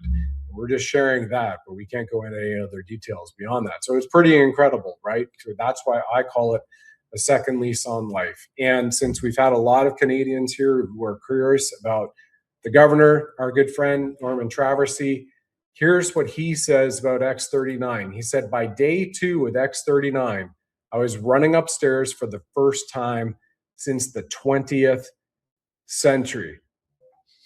Like, here's a man with the Governor General's Award voted by his peer firefighters to be the nationally recognized firefighter of the year in Canada, with 6 registered on his medical records TBIs, and he was able to do that at the age of 68 by day 2 with X39. And then our mutual friend Colonel Sellers, former deputy commander of Delta Force, he has a testimonial I'll read here in a moment, Michael, but would you mind setting up who Delta Force is, or First Special Forces Operation Detachment Delta for people? Yeah, it's equivalent of SEAL Team 6, Tier 1. operators, the best of the best. You go to the top, and you're doing hostage rescue, anti-terrorist. That's mainly why we were formed. But of course, they've done incredible stuff. I was in Pakistan when Osama bin Laden was taken down by my old team, Red Squadron, SEAL Team 6. So there's definitely Delta took out al-Baghdadi. So we're seeing a lot of these great groups out there. Now, I wish that I'd had it back when I was in SEAL teams, because I heard about it when I was in Pakistan, talking to some of my SEAL Team 6 buddies that were getting ready to do the mission to take out Osama bin Laden. But they were telling me about this new product that some people were, utilizing, the energy enhancer. And I was like, dang, I missed it. So I probably won't come out to general public for like 50 years. And then, not long after that, it was out, and I got to actually use it for the first time. I just held it in my hand, and I knew, because I'm an energy guy, I knew that this is something. I was like, I got to try them all. So I've tried them all. I've used them all. And the water machine is, like I said, and we've talked about, third generation, next level, beyond what these patches are again. Yeah, it's truly remarkable. And this is what Colonel Chuck Sellers says, everybody, in terms of the patches. And I was very fortunate to be there to watch him wearing this. He said, if I was still in, I'd issue these X39 patches to every man and woman under my command, because they work not only to assert 89 clinical studies and patents, but this is what I say, changes lives, gives a second lease on life. So you got a 30% off opportunity with the link you see on the screen or right below the chat or the QR code.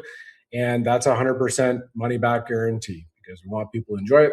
We are quite confident you'll have incredible results over the next few days and weeks as you wear these. And then we have full support for you Monday through Sunday as well, that you can choose a la carte and getting involved with all of us on phone, Zoom, email, shows, you name it. We're all here for you to help uplift the world for mankind.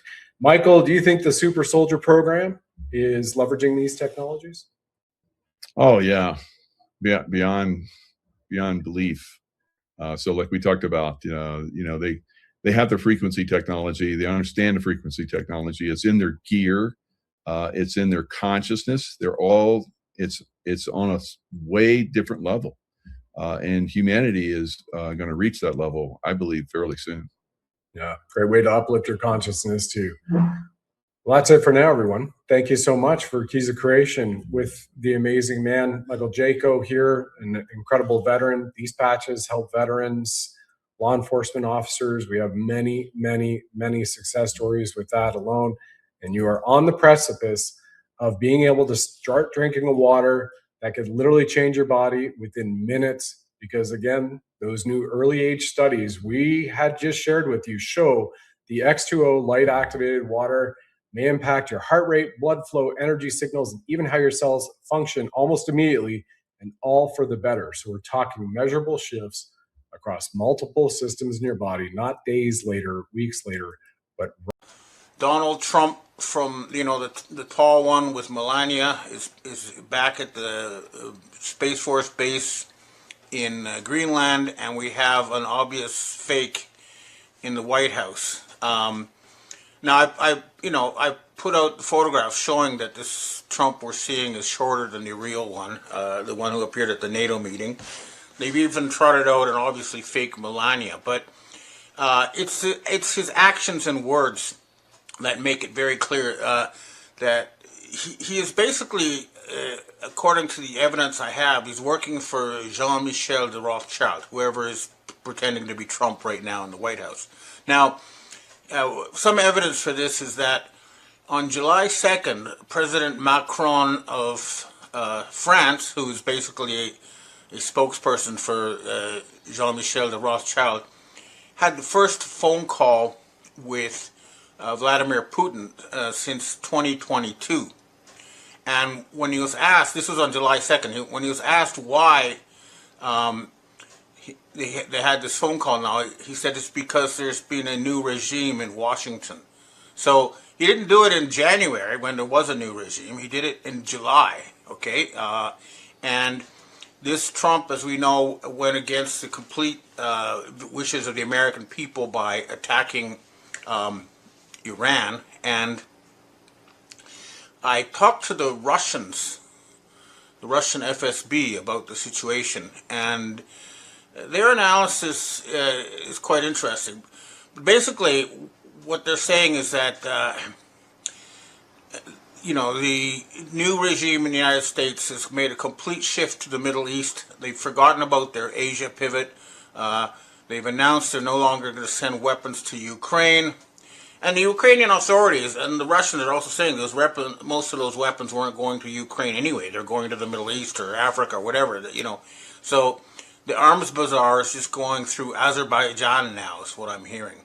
And there is a new front being opened there. So what's happened is, according to the Russians, there's a huge move now, the biggest move by the remnants of the Western military-industrial complex, the NATO faction, is to try to stop the construction of new pipelines in Central Asia that would allow Europe to get cheaper gasoline and not get gasoline or oil from the companies controlled by the Rothschilds and the U.S. So this is a move to make sure Europe remains subservient and has to pay high prices for their gasoline. However, this shift to the Middle East has come at a huge cost, as Defense Intelligence Agency reports and other sources like Mossad sources confirm. Israel suffered a massive defeat, and I'm now getting evidence that Israel is going to cease to exist.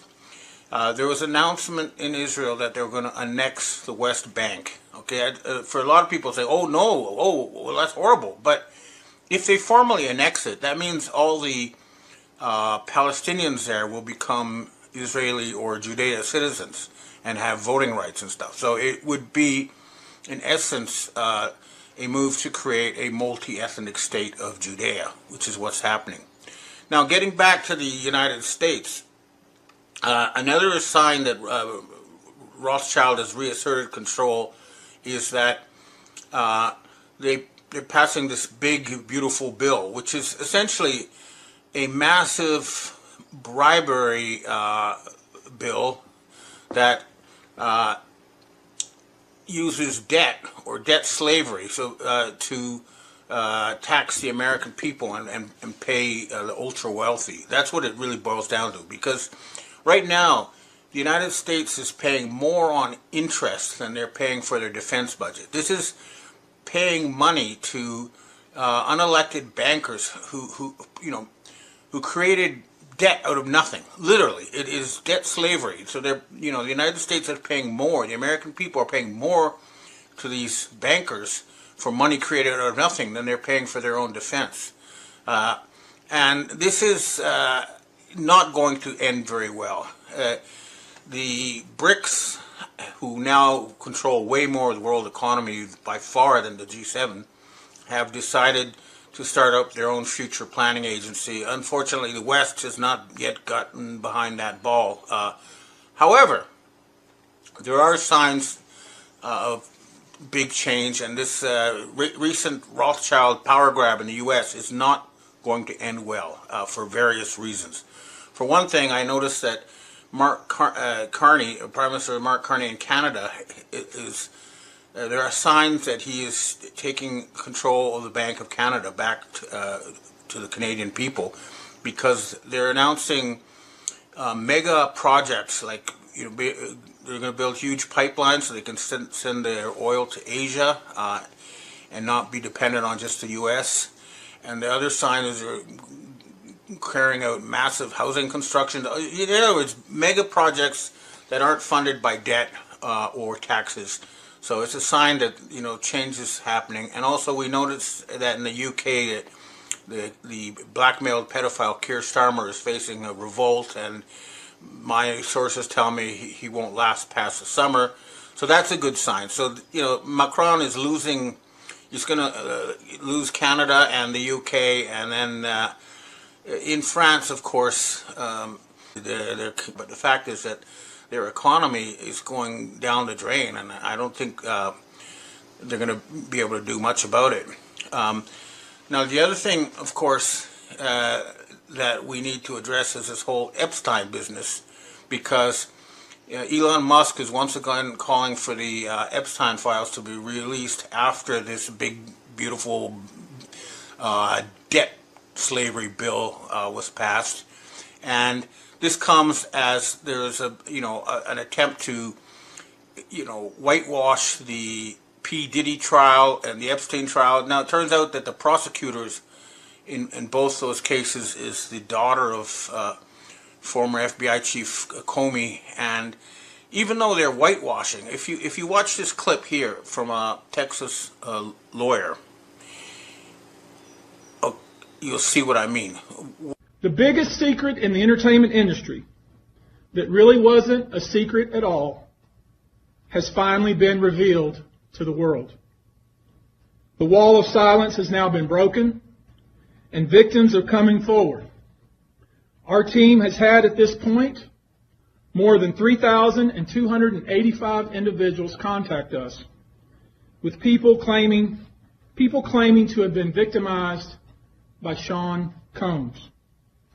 After vetting, we now represent 120 individuals who intend to bring civil claims in civil court against Sean Diddy Combs, as well as claims against many other individuals and entities that we will name as defendants as we file these individual cases.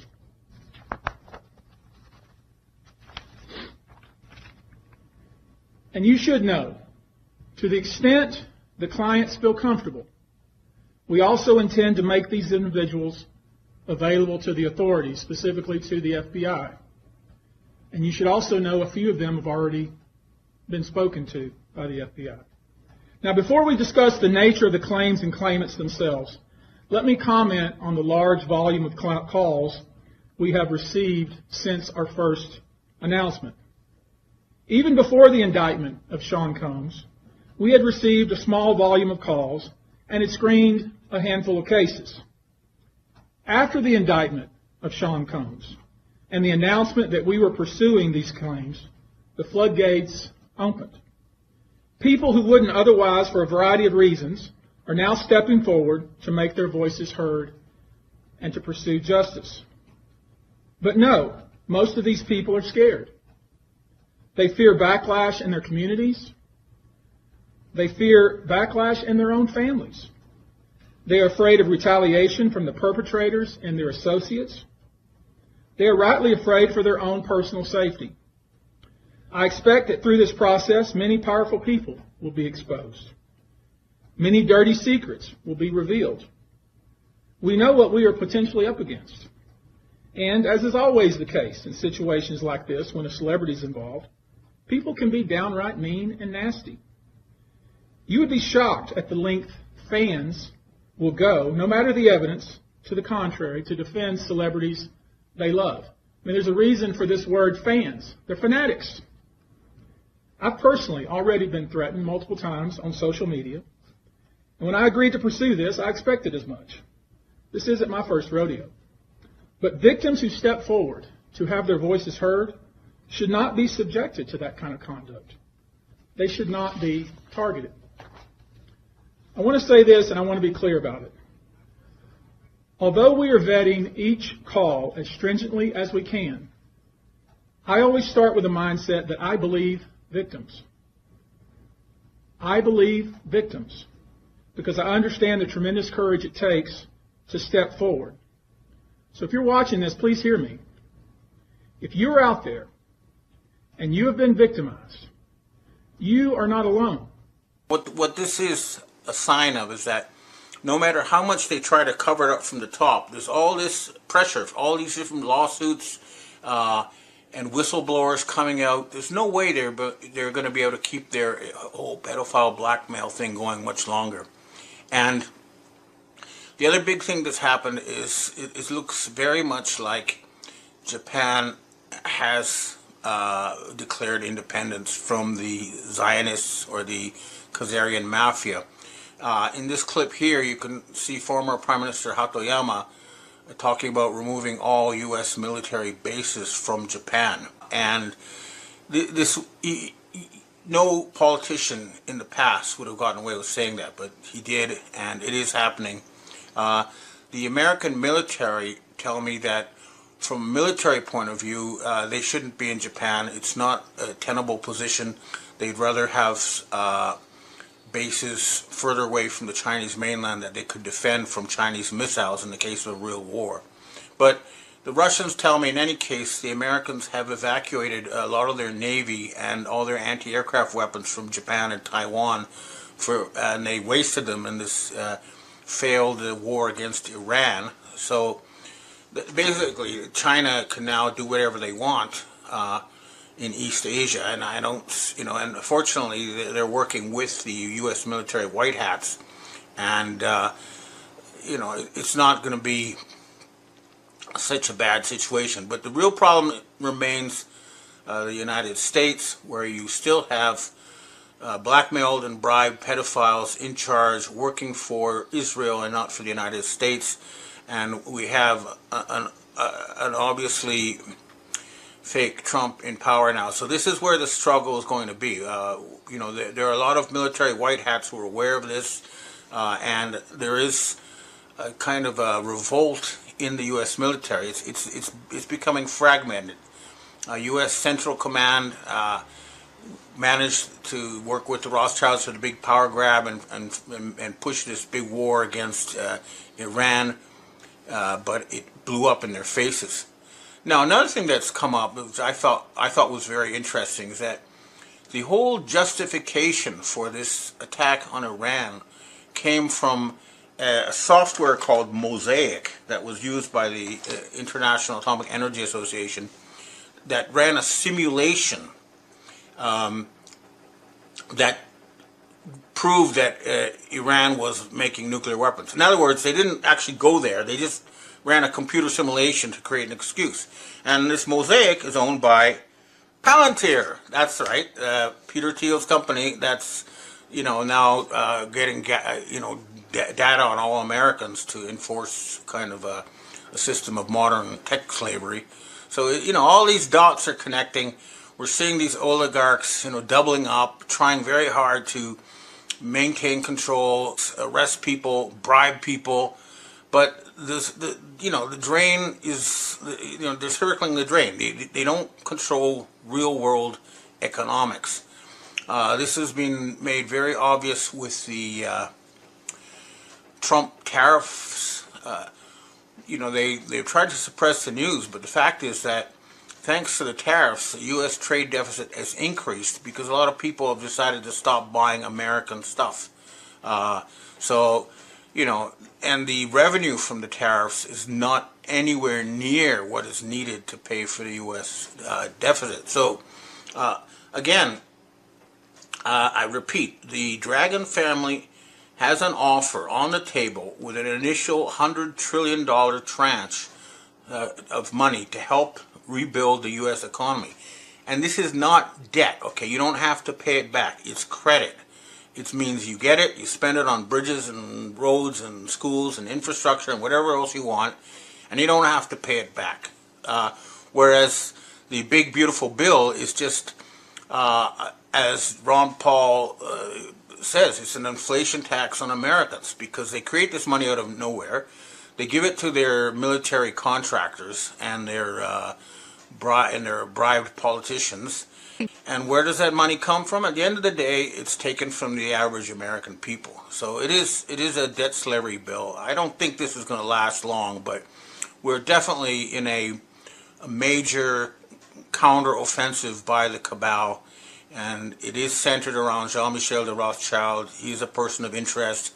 Obviously, there are other people who are involved are Ursula von der Leyen of the EU. I mean, it's about, they're basically Nazis. And people who understand the real history know that the Nazis are a subdivision of the Chabad Lubavitch cult that wants to kill 90% of humanity and enslave the rest. I mean, Hitler himself in Mein Kampf, 90% of the world, and it's in his plan. So these people are still fighting, and they're fighting for their lives. Let's face it. The EU just had a parliamentary vote, or they're about to oust von der Leyen over obvious corruption.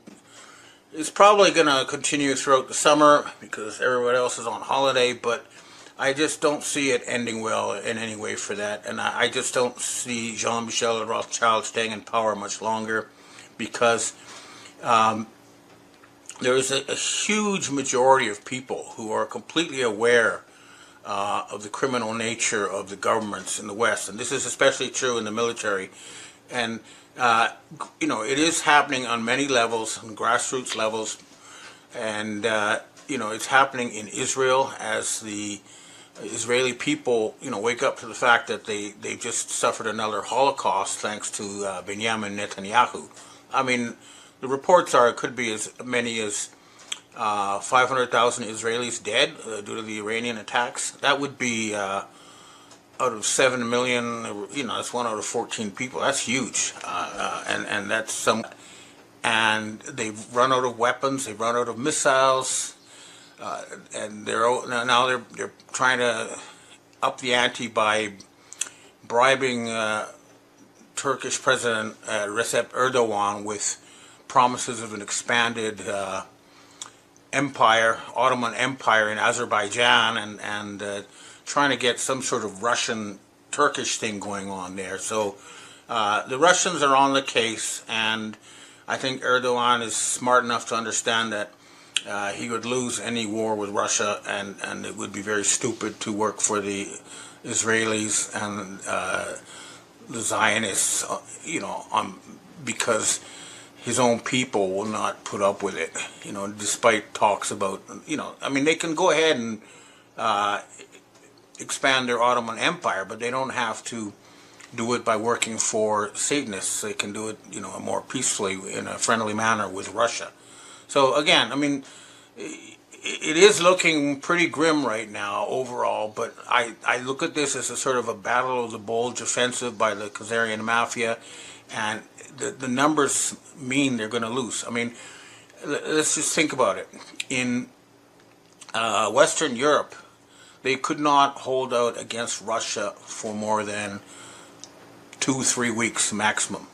And even though they had their fake Trump at the NATO meeting saying that the United States would fight to defend Western Europe, they physically cannot. Okay, they just, even if they wanted to, they would not be able to ship enough weapons and tanks across the Atlantic, especially with Russian submarines and missiles sinking ships, to get, even if they, fly troops over to fight the Russians, they wouldn't have weapons for them. So they cannot defend Western Europe. The Russians, I think they're too cautious. They keep telling me they're just letting it implode by itself because they don't want to, give anybody an excuse to start nuclear war.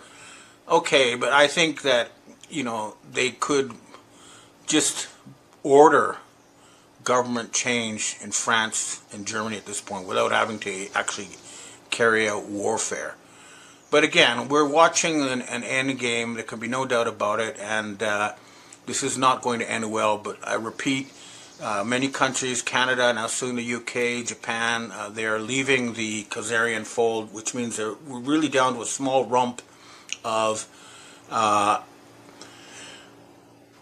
bribed and blackmailed politicians in Germany, France, UK, to lesser, and the US, and they're losing Israel as well. So, it's a bit depressing to see them make this big push, but at the same time, they have lost. It's just mathematically certain. They don't have the troops, they don't have the money, they don't have any control over real economy. And the other thing, of course, is now Elon Musk is against them, which means that a large portion of the U.S. military-industrial complex, the National Reconnaissance Organization, all those high-tech people, have turned against the fake regime now in Washington, D.C., and we do expect the real Donald Trump will return. But my own sources in the U.S. Space Force say they're just letting them, giving them enough rope to hang themselves, and that's why they're not taking action now. So we'll see.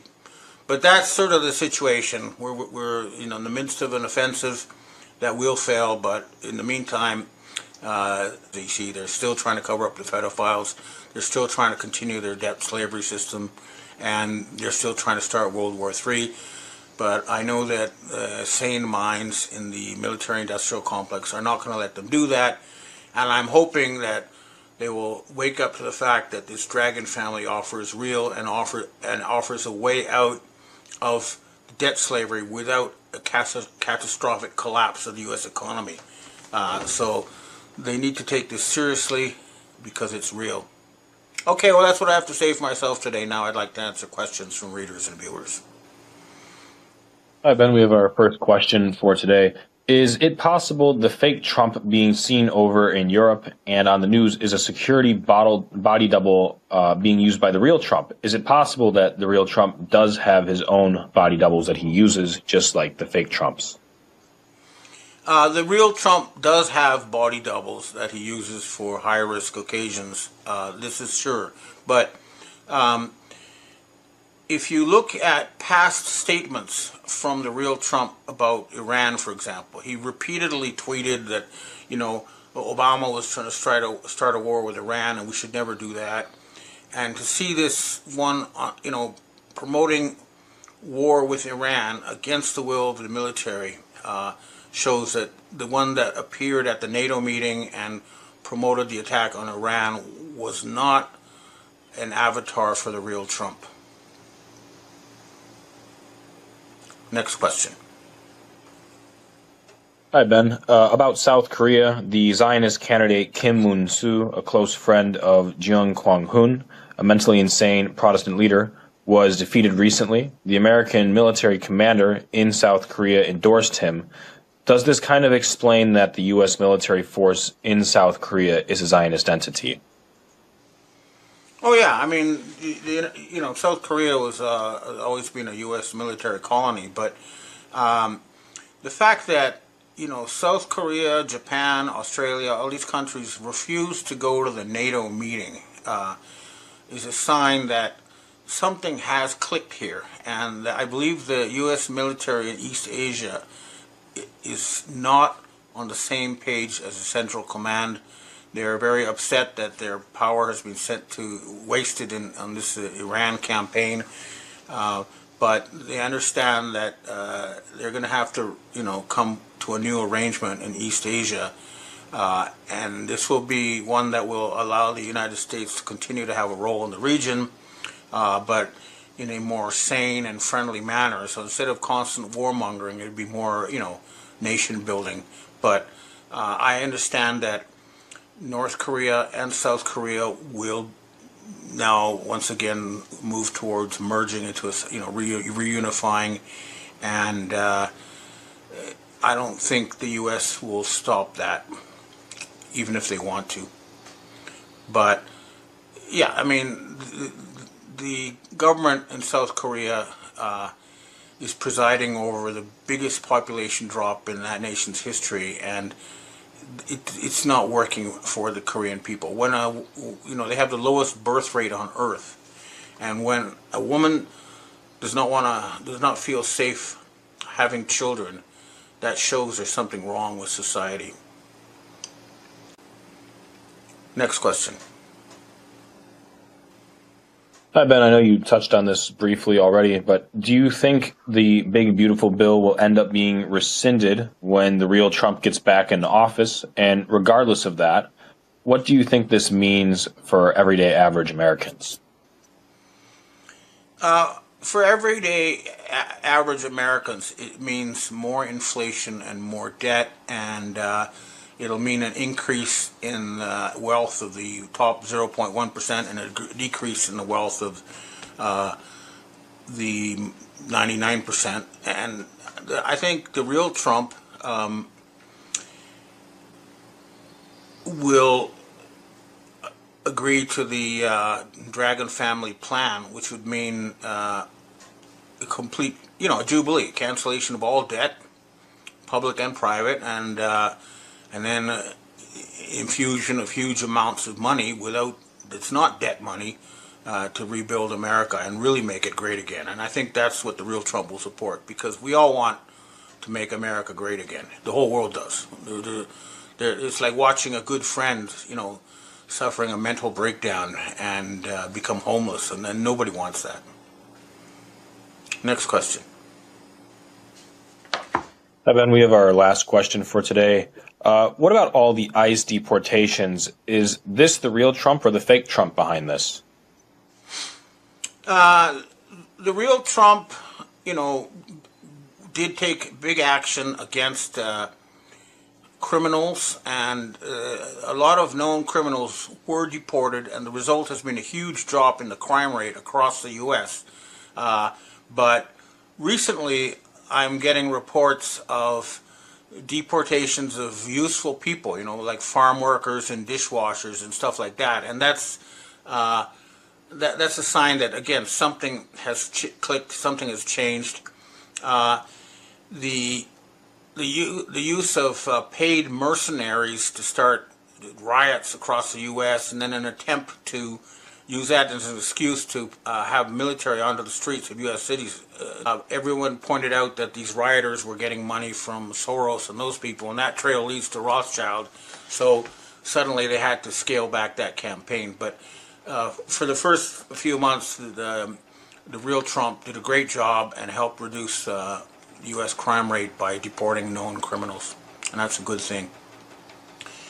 Okay, well, I guess that's it for this week. I hope to see you again next week. And, despite everything, the United States is a great country, and we all wish you a happy 4th of July, and we'll all fight to make sure you really do become an independent nation again, because the world needs America back. Okay, well, thanks. Hope to see you next week. Leo, the Lion, Zagami back, and he's bringing it. We've got a very good show for you today. The Vatican is warning of the rise of occult and satanic threats that are coming to America. So, Leo, thanks for coming back on again.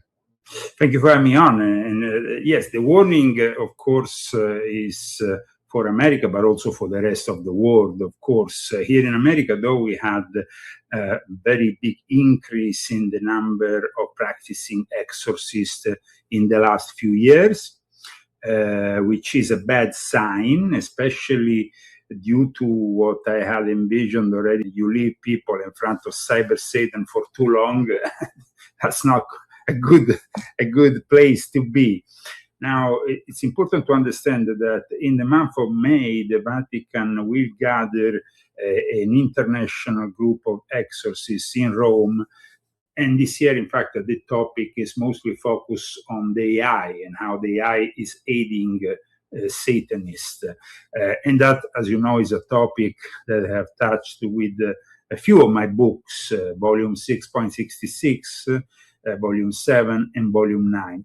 In particular, volume 6.66 is relevant for today because in this book, I discuss the specifics of the rite of exorcism, of course, the one practiced by the Catholic Church, which in the Christian world is the more relevant, the Romanorum rite, which basically has been with us for over 4 centuries. And then you have for each, religion their own way of exorcising the devil. But in fact, this year, for the first time, the Vatican is also opening their doors to non-Catholics and non-Christians alike who want to join in the battle against Satan. And on the 13th of March, he guested a few representatives of the International Association of Exorcists. So it's been maybe an important move. However, I am a bit disappointed that the Pope decided to dedicate to this such an important subject only half an hour. I mean, these people arrive from all over the world. You expect them at least, to spend with the Pope a few hours. However, it seems to me that there is some kind of contradiction here from the, the materialistic economic side of the Vatican, which, by the way, I've talked about in my latest article on leozegami.com, which you can go and check out, because he just appointed a former executive director from the Edmund de Rothschild private banking group to be in charge of the Vatican Bank. Now, this guy was also connected to Jeffrey Epstein through Ariane de Rothschild, who, of course, was married with Edmund de Rothschild and then took on the whole of the group and later involved also Jeffrey Epstein, because she wasn't that great in doing this business. Let me explain. There is two different factions of the Rothschilds. There is the French and English faction, and then there is the French and Swiss faction, which is this one. And this guy, François Pauli, is now the new head of the Vatican Bank. And because he was involved with Epstein, it seems a little bit weird, to say the least, that you have a guy like that now in charge of the Vatican Bank. But to me, I think there is definitely a paradox here, because, of course, when you're talking about money, you're talking about something that is directly connected with the devil.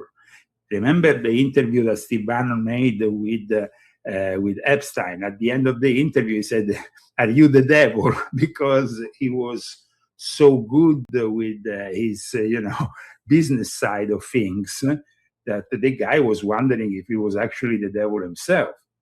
And he had all the characteristics. So it's like the Vatican is divided between two factions. The faction of your ordinary priest, your parish priest, who wants to fight the demonic, which is rising. And of course, this International Association of Exorcists went to the Pope with a specific message, because you have to understand that with the arrival of the internet, the satanic sects have been able to recruit a lot more members.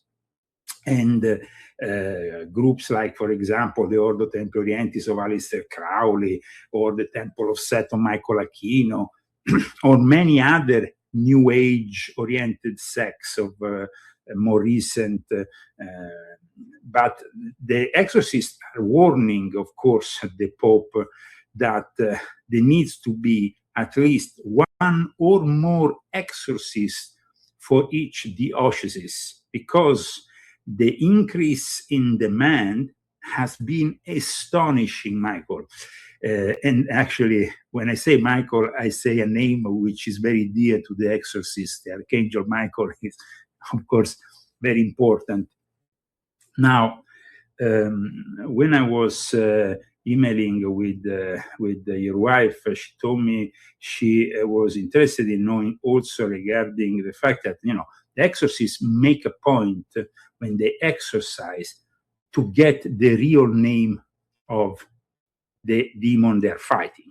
Because maybe people don't know that, but, and this is going to probably shock them, but in medieval times, they went even to as far as calculating how many demons were roaming the earth. And if you want to give you an exact number, that I have to get my glasses here, because unfortunately at 56, I need my glasses. And we're talking about millions of demons roaming the earth. Okay, so here we are. It will be here. Now, they calculated that there were at least 13 million 306,668 demons who are loose around the planet. This was at least what they calculated in medieval times. There was also the fact, this is also very important. The demons have their own principalities, their own soldiers. It's a legion, no? We are many because we are legion. Yeah. And there is a hierarchy. Now, Beelzebub, which is one of the main demons, under Lucifer, under Satan, he has 6,666, of course, demons working for him. This is also part of the calculations that were done. Now, regardless of those people who might think this is a matter of laughter when you hear such things, this topic is very serious, and is very serious for people who are believers and also for people who are non-believers, because the biggest trick the devil ever played on us is to let us believe he doesn't exist, as we all know. This is a famous saying. Now, these representatives of the International Association of Exorcists that went to visit Pope Leo on March 13th at the Vatican Apostolic Palace had this half-an-hour meeting in which they explained how even in the seminaries of the Catholic Church, there is, of course, a lot of demons. And now, when you get consecrated to become a priest, in a minor, you can actually participate to minor exorcism only. Okay? Only a very few chosen priests get to become exorcists. You have to have a preparation in theology, but you also have to have a preparation in psychology, because you have to dismiss those cases where obviously the person is not, is insane. I mean, it's simply contact working upon, the affected. My own personal experience with exorcism has been very vast, and it's been direct because I participated to exorcism. Wow. I was exorcised myself. I went and participated to exorcism in the Middle East, in mountains, in Italy, in monasteries, in places, and I had all kinds of experiences. So, if you want, after we can, I can give you some, just some personal experiences of mine for your audience. Is it anything like we saw in Exorcist? Absolutely. Wow.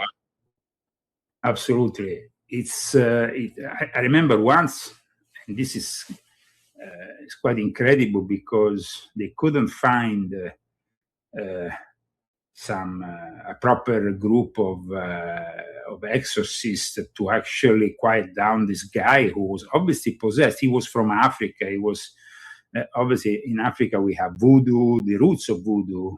It's filled with animist religions, and so they couldn't get an exorcist, and so they said, "Okay, will you provide us with an exorcism?" And so I went into the room, and the guy was literally coming off his bed. I mean, it was rather incredible. Wow. And in that case, of course, I use not only the prayers, but I also use a holy relic, which I always carry on with me. I have it even now in the other room. It's a piece of the bandage of Padre Pio, which is considered the saint of the Catholic Church, which is also, though, a guy who was, when he was a monk, during his life with the stigma, he was also an exorcist. I mean, he was somebody who was fighting the devil. So the fact that you are able to also use holy relics aside from the prayers is almost like, when you go into the battle with somebody, you might have a knife, or you might have a gun, or you might have a machine gun. Now, the incredible thing that happened with the Catholic Church is that, as you know, and we have discussed it many times here on the show, in the past, the Catholic Church, unfortunately, after the Second Vatican Council, which happened in the first half of the 1960s, gave birth to a church which was increasingly progressive. I talked about it, especially in volume 12 of my Confessions, the last installment of my Confessions that, as you know, talks about the Jesuits. I talked about the Jesuits' takeover of the church, of a church which was no longer traditional, which was abandoning the traditional Latin Mass for this Novo Ordo Missa, which was basically abandoning their traditions and facilitating this way the satanic infiltration. In fact, it's not a coincidence that the Second Vatican Council ends up in December 1965, and then you have 1966, considered year zero of Satanism. And that is also the year in which that the Sabbatean Frankist of Anton LaVey founded the Church of Satan. Now, from my own personal experience, I noticed that when, at the end of the 90s, the Vatican in 1999 tried to impose a new form of exorcism, there was generally a rebellion from the base of exorcists, which paradoxically led to the creation of this International Association of Exorcists, because then there was a guy called Father Amort, which is the guy which inspired also that movie. It is not The Exorcist. The Exorcist is another movie, and it's the first of its kind. The Exorcist is a movie which I explain also in my books, was worked out in Hollywood also with the direct support of the Jesuits. So there was a lot of know-how in the way that that movie portrayed the whole thing. Then you have other movies of importance and relevance, like The Rite, for example, that came out in 2011, which is based on a book, The Rite, The Making of a Modern Exorcist, which is also based on real stories. And in fact, there is also a link there to a Welsh Jesuit named Father Lucas. And so it's obvious that in the exorcist and what they do, the exorcists are always sought after by Hollywood, because what they do is very spectacular at times and very scary, to say the least. I remember when a few years ago, the film director of The Exorcist, in fact, did a documentary about Father Amort filming the real exorcism, and it was pretty scary to actually, have the real exorcists that are, portrayed rather than the fictional ones. Yeah. Because what happens with Satan is that he can get into your body through you opening up to the occult, but also in an innocent way, through the Ouija board, through certain video games, through certain books on the occult that maybe shouldn't be read, and people playing around with the things they don't really know about. Yeah. And I've even heard some people have said that they actually, when they make these movies, sometimes they cast spells in the movies that will, when you watch the movie, will come off if you're not strong, if you're weak or whatever, and you're like easily influenced, because a lot of people really get scared by these movies, and I think that opens you up. But they actually put spells in the movies, some of these movies like The Exorcist. And that's why people would like have go crazy in the movies, in that movie especially. What are your thoughts on that? I think that, I mean, lately when you go to the cinema, you are bombarded because, I mean, I went to the cinema and saw a couple of movies in the last 2 months.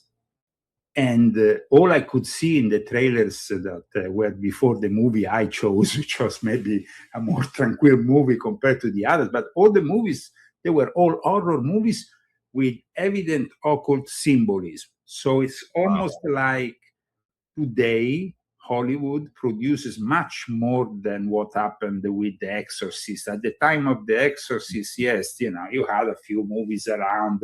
You had, of course, before The Exorcist, you had Rosemary's Baby, which was a turning point also for a lot of people that understood about sectarian activities, the fact they were impregnating a woman to bear the child of the devil became a very important and shocking novelty at the time. But today you have almost, 20 or 30 movies a month that talk about a variety of occult subjects, branding them as horror.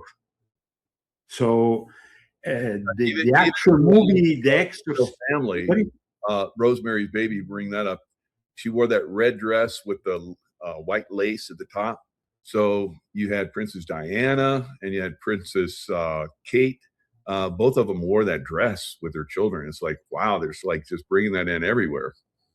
But definitely it brought a certain fashion. No? the devil wears Prada, they say. Now there is a comeback. Number 2. Okay, going back to The Devil and Father Amorth, which was this 2017 documentary, which I suggest you go and check out, by William Friedkin, which was the guy who made The Exorcist. I mean, he really brought this. I mean, I remember myself when I used to work with this TV station under the Vatican.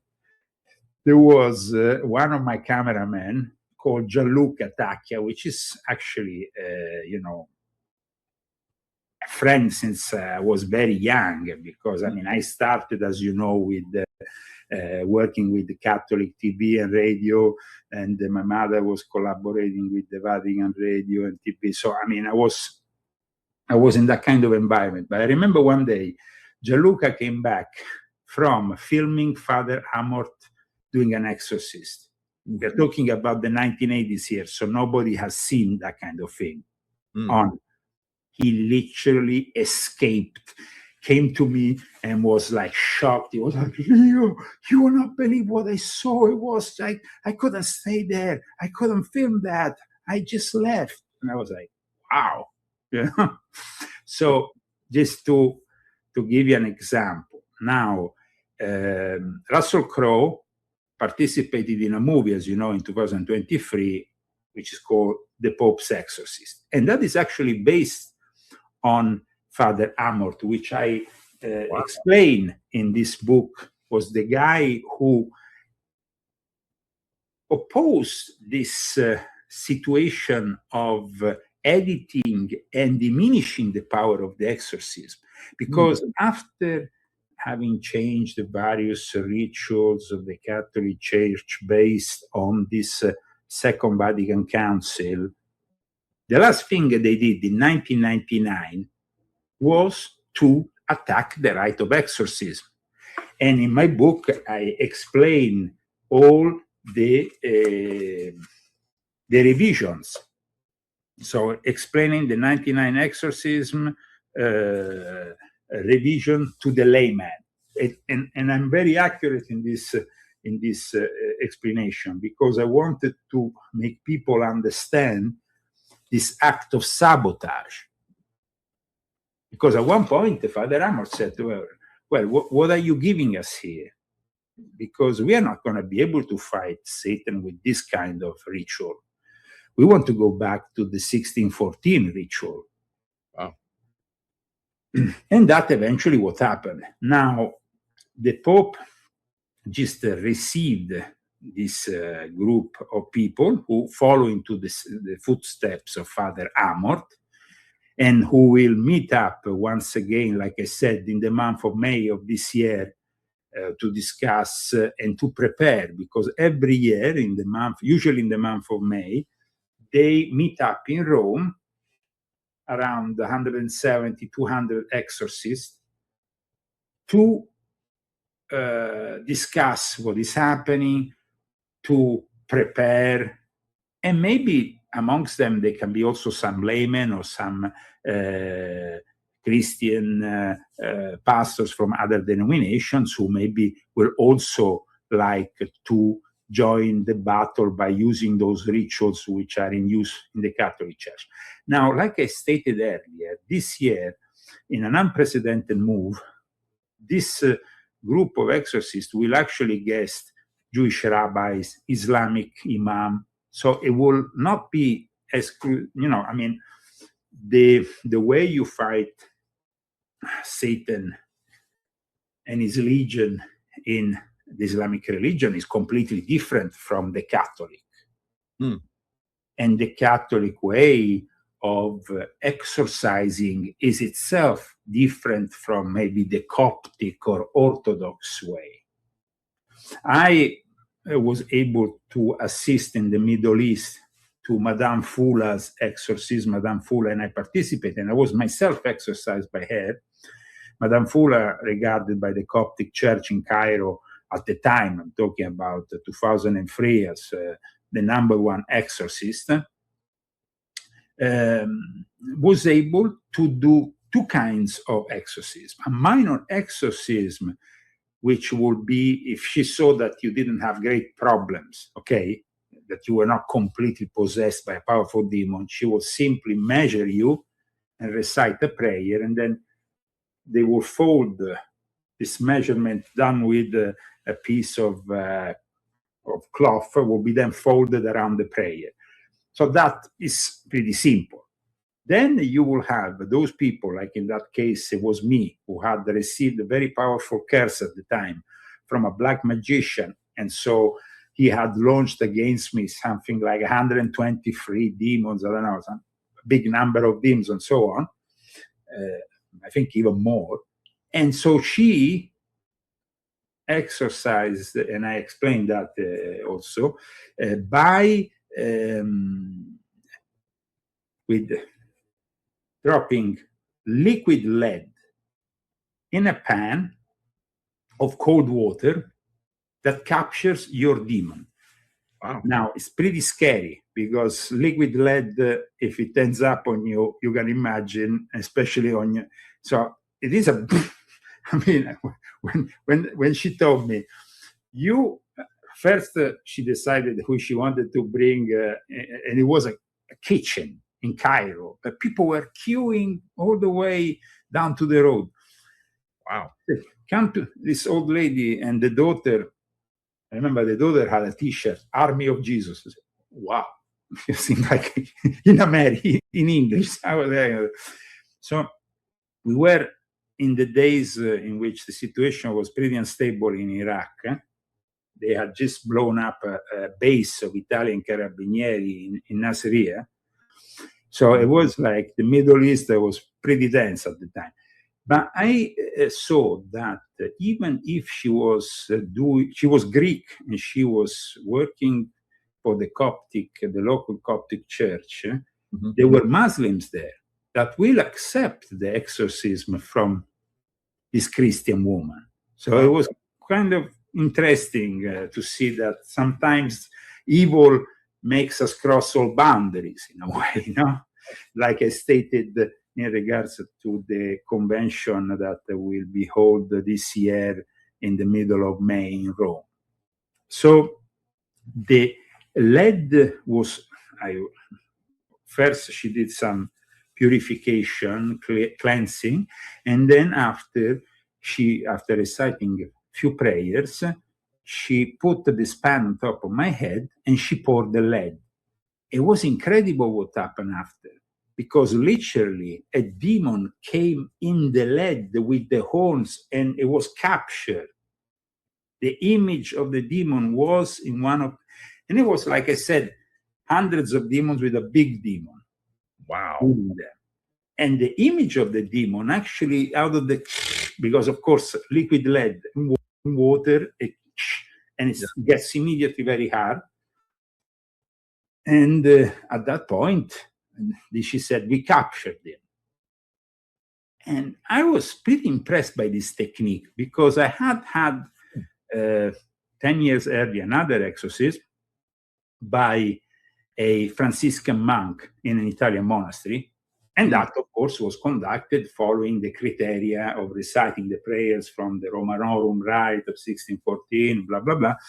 And in the end, you are, liberated from these demons through the power of prayer, of course.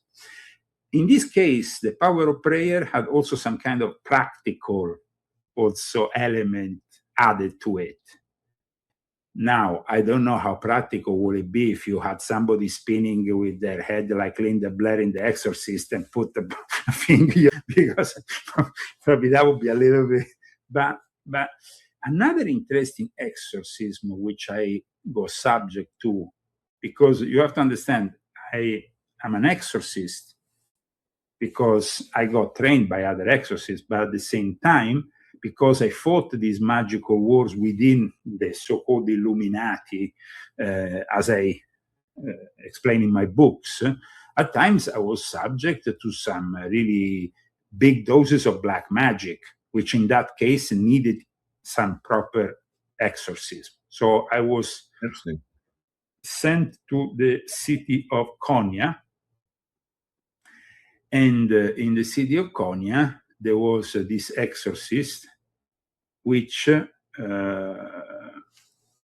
conducted an Islamic ritual of exorcism. So I also was able to see how they operate. Now, they consider the demons, the jinn or the ifrit, creatures of fire.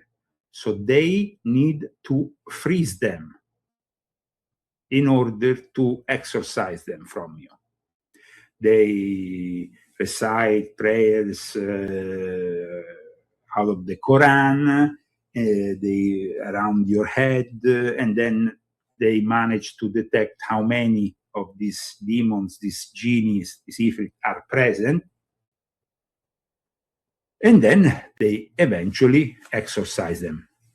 So that was in the city of Konya, which is the city where you have the tomb of Jalaluddin Rumi, the great Sufi. Oh. And it's in Turkey. Yep. It's a beautiful place. Absolutely.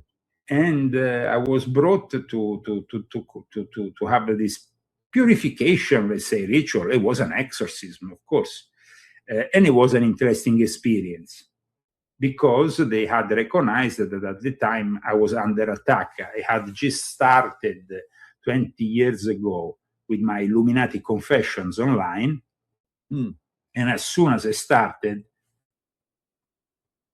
they, of course, cursed me left, right, and center. Oh, yeah.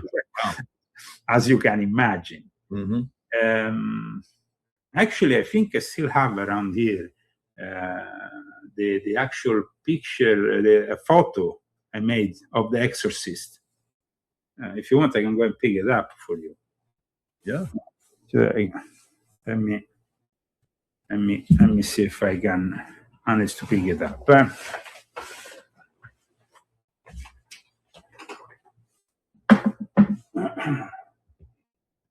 Wow, fascinating subject from somebody that's actually been to exorcisms and has been exorcised as well. Wow. Yeah, in various traditions also, because like I said, it's not. Yeah. It's not only one tradition. Who has the best tradition for exorcisms? This was my exorcist in Konya at the time. I don't know if he's still alive. Probably not. I mean, he was pretty old at the time. This is actually during the exorcism. Wow. he was reciting the prayer. As you know, I wrote a book on Islam and the eternal conflict in the Middle East, which is volume 10 of my Confessions, in which I also talk a bit about my experiences in the Middle East. And I think this book is definitely relevant for what we are living today in the Middle East. So I highly advise you check it out, volume 10 of my Confessions. Like I said, it's of course not a joke to approach the occult, and every now and then you can get attacked. So of course, as I have been an insider in this kind of groups, and magical wars were fought all the time, then you have to cleanse yourself with an exorcism. I mean, you can cleanse yourself, of course, if it's a minor demonic attack, with prayers, with going to church, with some holy water and so on. But when you have a demon which is residing in you, then you really need an exorcism. Now you have to understand, I mean, there is a difference, evocation and invocation. Evocation, you evoke the demon outside. Invocation, you actually end up having the demon inside. So we are now living in a situation in our society in which, like Father Ripperger, I mean, I'm sure you heard about him. He's been very much on the news lately. Father Ripperger is probably currently America's #1 exorcist. And he himself has said, though, that he feels that it's not the devil to blame for this trend, but rather us, the humans, who are unfortunately playing with things we shouldn't play, and we are not taking seriously maybe this subject. So for Father Chad Ripperger, the blame lies primarily with people themselves. And it's not about the fact that there is more demons roaming the earth, but it's the fact that we are opening up to them more than we used to. So I think that is an interesting thing he said lately in an interview, because the demons are empowered more and more by people who commit evil deeds, but also people who are not aware of the evil they are committing, or are simply not aware of the fact that they are letting Satan in by doing things that are highly immoral and dangerous for your own soul. Now, we have noticed that, you see, fortunately, people today don't seem to believe their actions have consequences in this sense. So at that point, it becomes very easy for Satan to come into their life when you don't believe in Satan. Like I stated at the beginning of the show, then, So according to these exorcists who went to visit the Pope, there is though also a blame in the spread of esotericism and the occultism. Now, how this spread happens, it happens like we stated earlier. It can happen even simply playing with the Ouija board, no? Like we see also in the film The Exorcist. It's a great point of entry for the demons once you start playing with divination. So tarots also, tarot cards can become also a point of entry. And of course, today we have an obsession with with these various sects and practices that eventually will turn out to be dangerous. Now, apparently, during the meeting that there was at the Vatican on March 13th, Pope Leo publicly appreciated the past work of Father Gabriele Amort, the one we mentioned earlier. Oh, great. And because he founded, like we stated, and like I stated in this book, the International Association of Exorcists back in 1994. And when in 1999, which is, by the way, also the year that great exorcist Father Malachi Martin died, I don't know if you know a little bit about Malachi Martin, about his mission, about what he was. I mean, he was basically a former Jesuit, or at least a Jesuit who was no longer an active Jesuit, who came to America, became rather known also in alternative media circles, even with Coast to Coast and people like George Nori and others, publicizing what he was doing, because he was writing some books that were actually essays and others that were fictional but based on truth. He had been the secretary of Cardinal Bea, who was a Jesuit cardinal of relevance during the Second Vatican Council, but actually, after probably participating in the Second Vatican Council and apparently even being witness to some satanic activities that led to a black mass inside the Vatican, Wow. he said, okay, I'm leaving. And he went on the other side of the pond to live here in the United States of America, where he became also a very known exorcist. And unfortunately, though, in the last day of his life, he was fighting a case of exorcism that was pretty difficult. And then suddenly, and he died when he went back home, something happened that is still to this day not fully explained. The strange thing is that in 1999, that was the year in which the Vatican also decided to reform the rite of exorcism. And that is what happened with then Father Amor saying, we don't want, basically a gun with no bullets. You're giving us a way of fighting the devil which is not working. We need to go back to the old traditional way. In fact, he was able to impose on his exorcist the use of the traditional Roman ritual.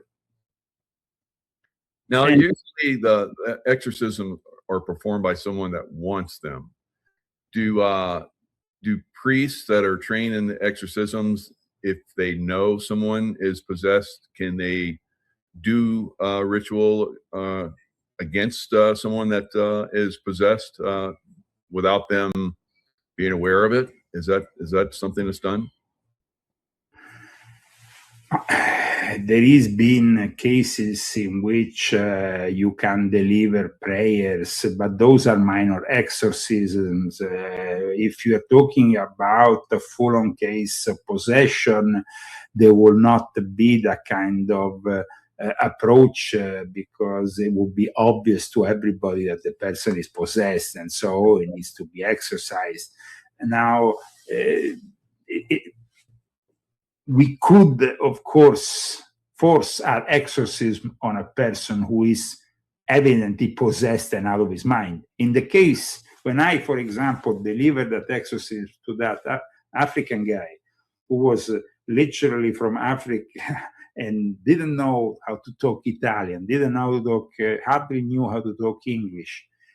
But I had to deliver it, of course, in a language also that was close to him. So English, in that case, I did it half in English, half in Latin. So it was a pretty serious affair. It wasn't like, and that is, of course, an experience which I still held, inside me. Because then there is other forms of exorcism, minor exorcism, or at least exorcism that are not so. There was this guy who was a member of the Supreme Council of the Ancient and Accepted Scottish Rite of Italy, of Piazza del Gesù, who called me and said, Leo, since I joined the Supreme Council, he was the archivist of the Grand Orient of Italy. And, we were chatting one day. He was giving me some of his publication stuff. And then he said, Leo, I have to tell you that I'm dying of a brain tumor. Since I joined the Supreme Council, I started to be affected more and more physically, and now I've been detected with a brain tumor, so I don't have much left.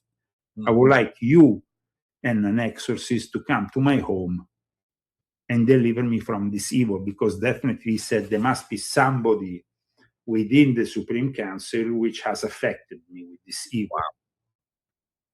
So I called my friend Fortunato Luciano Chandra, who is an official recognized Knight of the Vatican, Knight of the Holy Sepulchre, Knight of St. Sylvester Pope. I mean, he's like very high up in all these knighthood orders, and he knows the rituals by heart. I mean, I went there with my little booklet, reading in Latin the thing. He knew it by heart. So for me, it was kind of very impressive to see an exorcist like him, because I tell you, often even the Catholic priest that I saw read on the books, they don't know it by heart.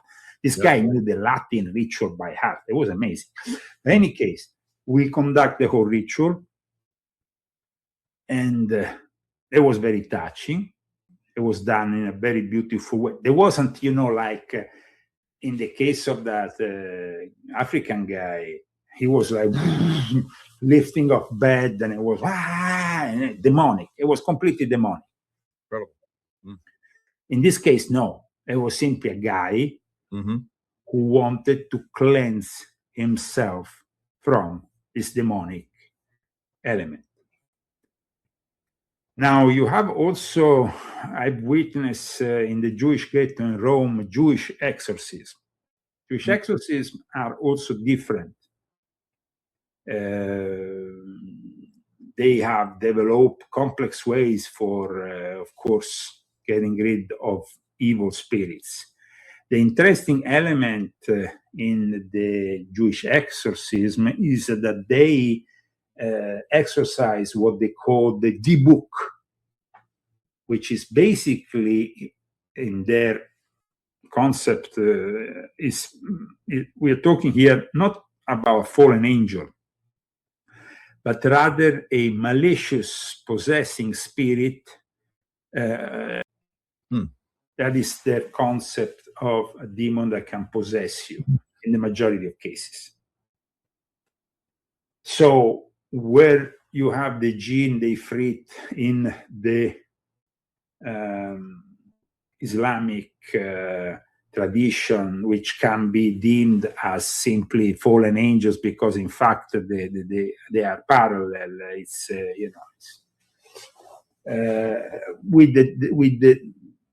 with the Jewish tradition is a little bit different.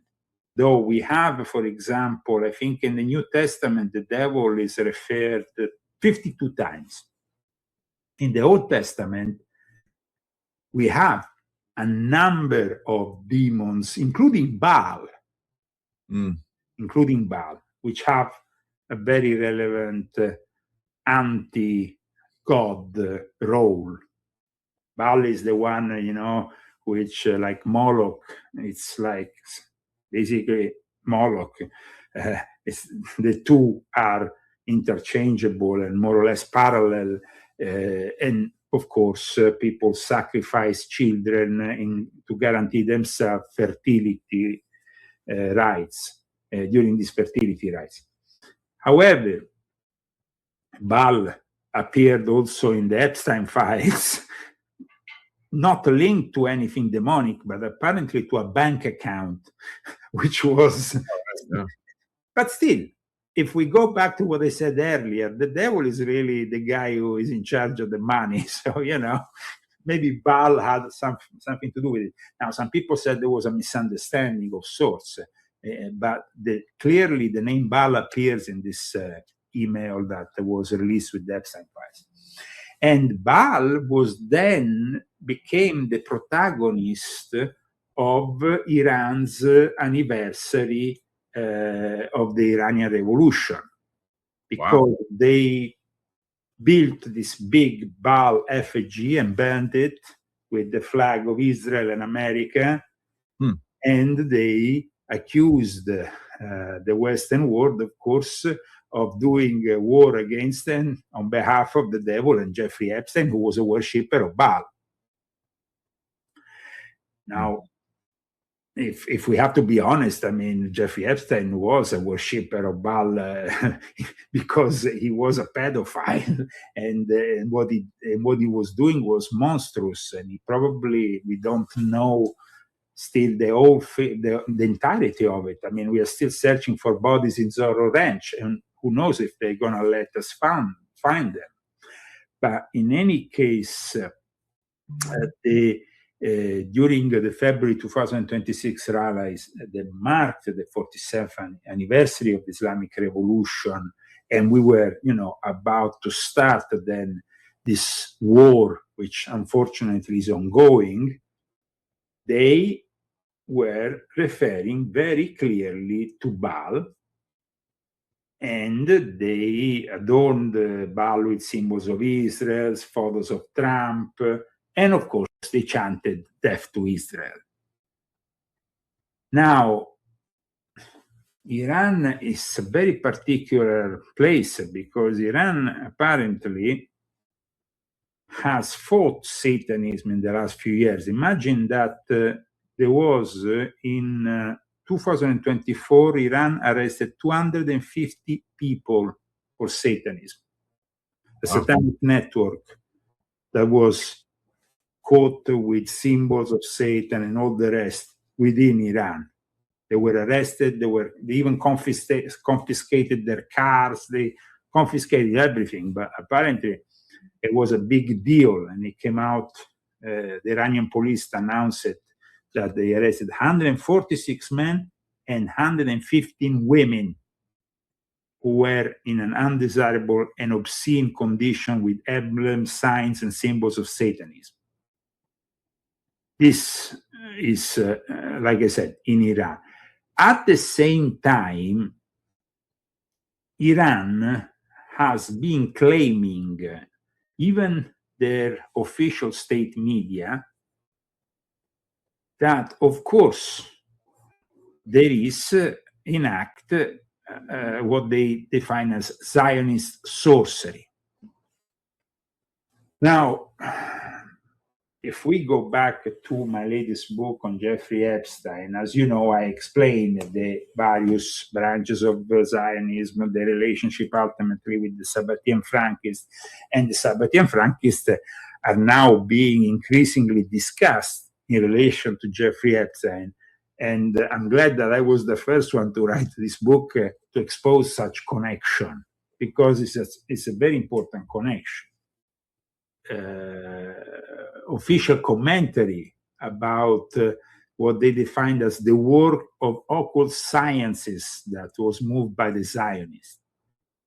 So we're talking about people who are very into that kind of thing. The Mer news agency reported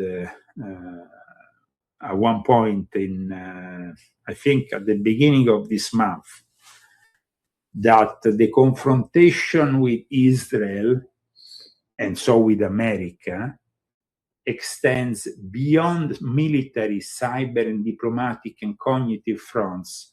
And that's why they called it, again, a war of occult sciences.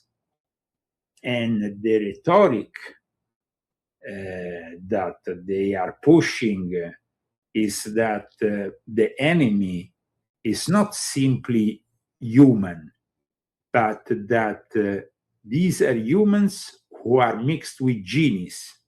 Now, what does that mean for the ordinary folk who has never heard about genies, who have never heard about Islamic beliefs, and so it's a bit confusing.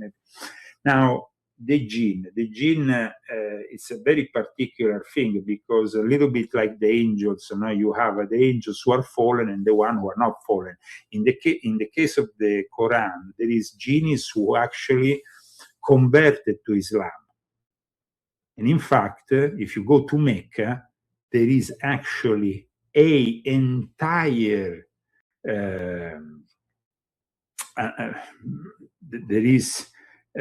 an entire area dedicated to the jinn. And you are forbidden to enter this area.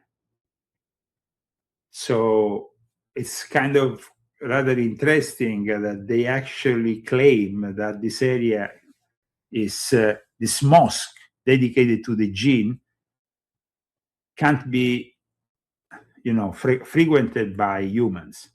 And I know of a human who actually attempted to go and pray there. And I tell you, by their own personal witness to what happened, after a few minutes of them, bowing down and doing the prayers, an invisible force patted them like this on the shoulder. Wow. And then told them, this is not place for human. Go back to your mosque. This is like our own mosque. So then you have, of course, the genies and the ifrit who are demonic, who are satanic, who are tempting, who are working for Shaitan, not Satan, but Shaitan is Satan. Huh? And so the fact that they describe Iran's enemies as both jinn and human is because at one point it came out many years ago. I'm talking about 2006, 20 years ago, actually. When I started my Illuminati confession, this news came in that the leader of this important Islamic group, which actually resides here in Pennsylvania, Fethullah Gulen, who works for the CIA, and in fact is protected by the CIA, even after because he has an immense and powerful Turkish cult operating worldwide, of Sunni Muslims, and he's part of the chain of 40, of the golden chain. It's a whole thing, descendants of the prophet, and blah, blah, blah. In any case, this guy said that the CIA was working with the jinn. He actually stated that officially during, one of his public talks. And because his public talks were being recorded, and so this became an official statement. But it's no wonder. I mean, when you had in the American military people with like Michael Aquino, the former head of the Temple of Set, now he's no longer with us. But I mean, that gives you an idea. I mean, he was in charge of mind wars. So if you have the genies you add the genies into the equation, it's just like part of the whole thing. No? Now, in regards to this multidimensional struggle it's like in Iran, the Mer website, I mean, we're talking about Islamic Republic official messaging from the website, is claiming evidence of a supernatural warfare with America. They also called a multidimensional struggle against Israel, alongside the cyber, diplomatic, and psychological fronts. And Khamenei's site, the late Khamenei site, even expanded on the team, because there was this Ayatollah Hamad Abedi who said, the Jews, and in particular the Zionists, pursue metaphysical matters extensively, and asserted that Mossad engages in such practices as well. Wow. So, on the contrary of what we are obviously seeing from the mainstream news, parallel to our own view of the war, which is materialistic, now we are expecting maybe boots on the ground, Marines going this, blah, blah, blah. Then you have, parallel to all this, a metaphysical war. And it's not really discussed by our own media, but it's discussed by Israeli media and by Iran media. It's pretty fascinating if you think about it. Definitely. And there is actually, let me see if I can. I don't have because it's in Farsi, it's not in English language. But there is definitely also articles on the Jerusalem Post that we can cite. Let me share one with you, for example, just to show you. Iran official claim Israel used the occult and supernatural spirits during 12-day war. This is the Jerusalem Post. And they're talking about Abdullah Ganji, former editor of REG-linked newspaper Javan, that has 150,000 followers. And they talk about, this is an article from July, and they talk about a senior Iranian official claims that Israel deployed the occult and supernatural spirits during their war with Iran. This is an old article. Now I'm going to show you a more latest one, if I find it. Always from the Jerusalem Post. Really believe that, or is that disinformation? No. In the Middle East, this stuff, it's taken very seriously. It's no joke. I mean, we here in the West are gonna, have a more pragmatic attitude. But let me show you here this article that just came out, I think, a few days ago. Iran revives its Zionist sorcery claims in propaganda against it. Now, they claim it's propaganda also, no? Watch. This is an article from March 19th, so pretty recent, 10 days ago. Wow. Look at that. So there is a parallel war going on that is not really, and I think that today in our show, we were able to at least touch on this, because most people don't really want to discuss these topics. Yeah, but I think with your direct experience, that really was very enlightening.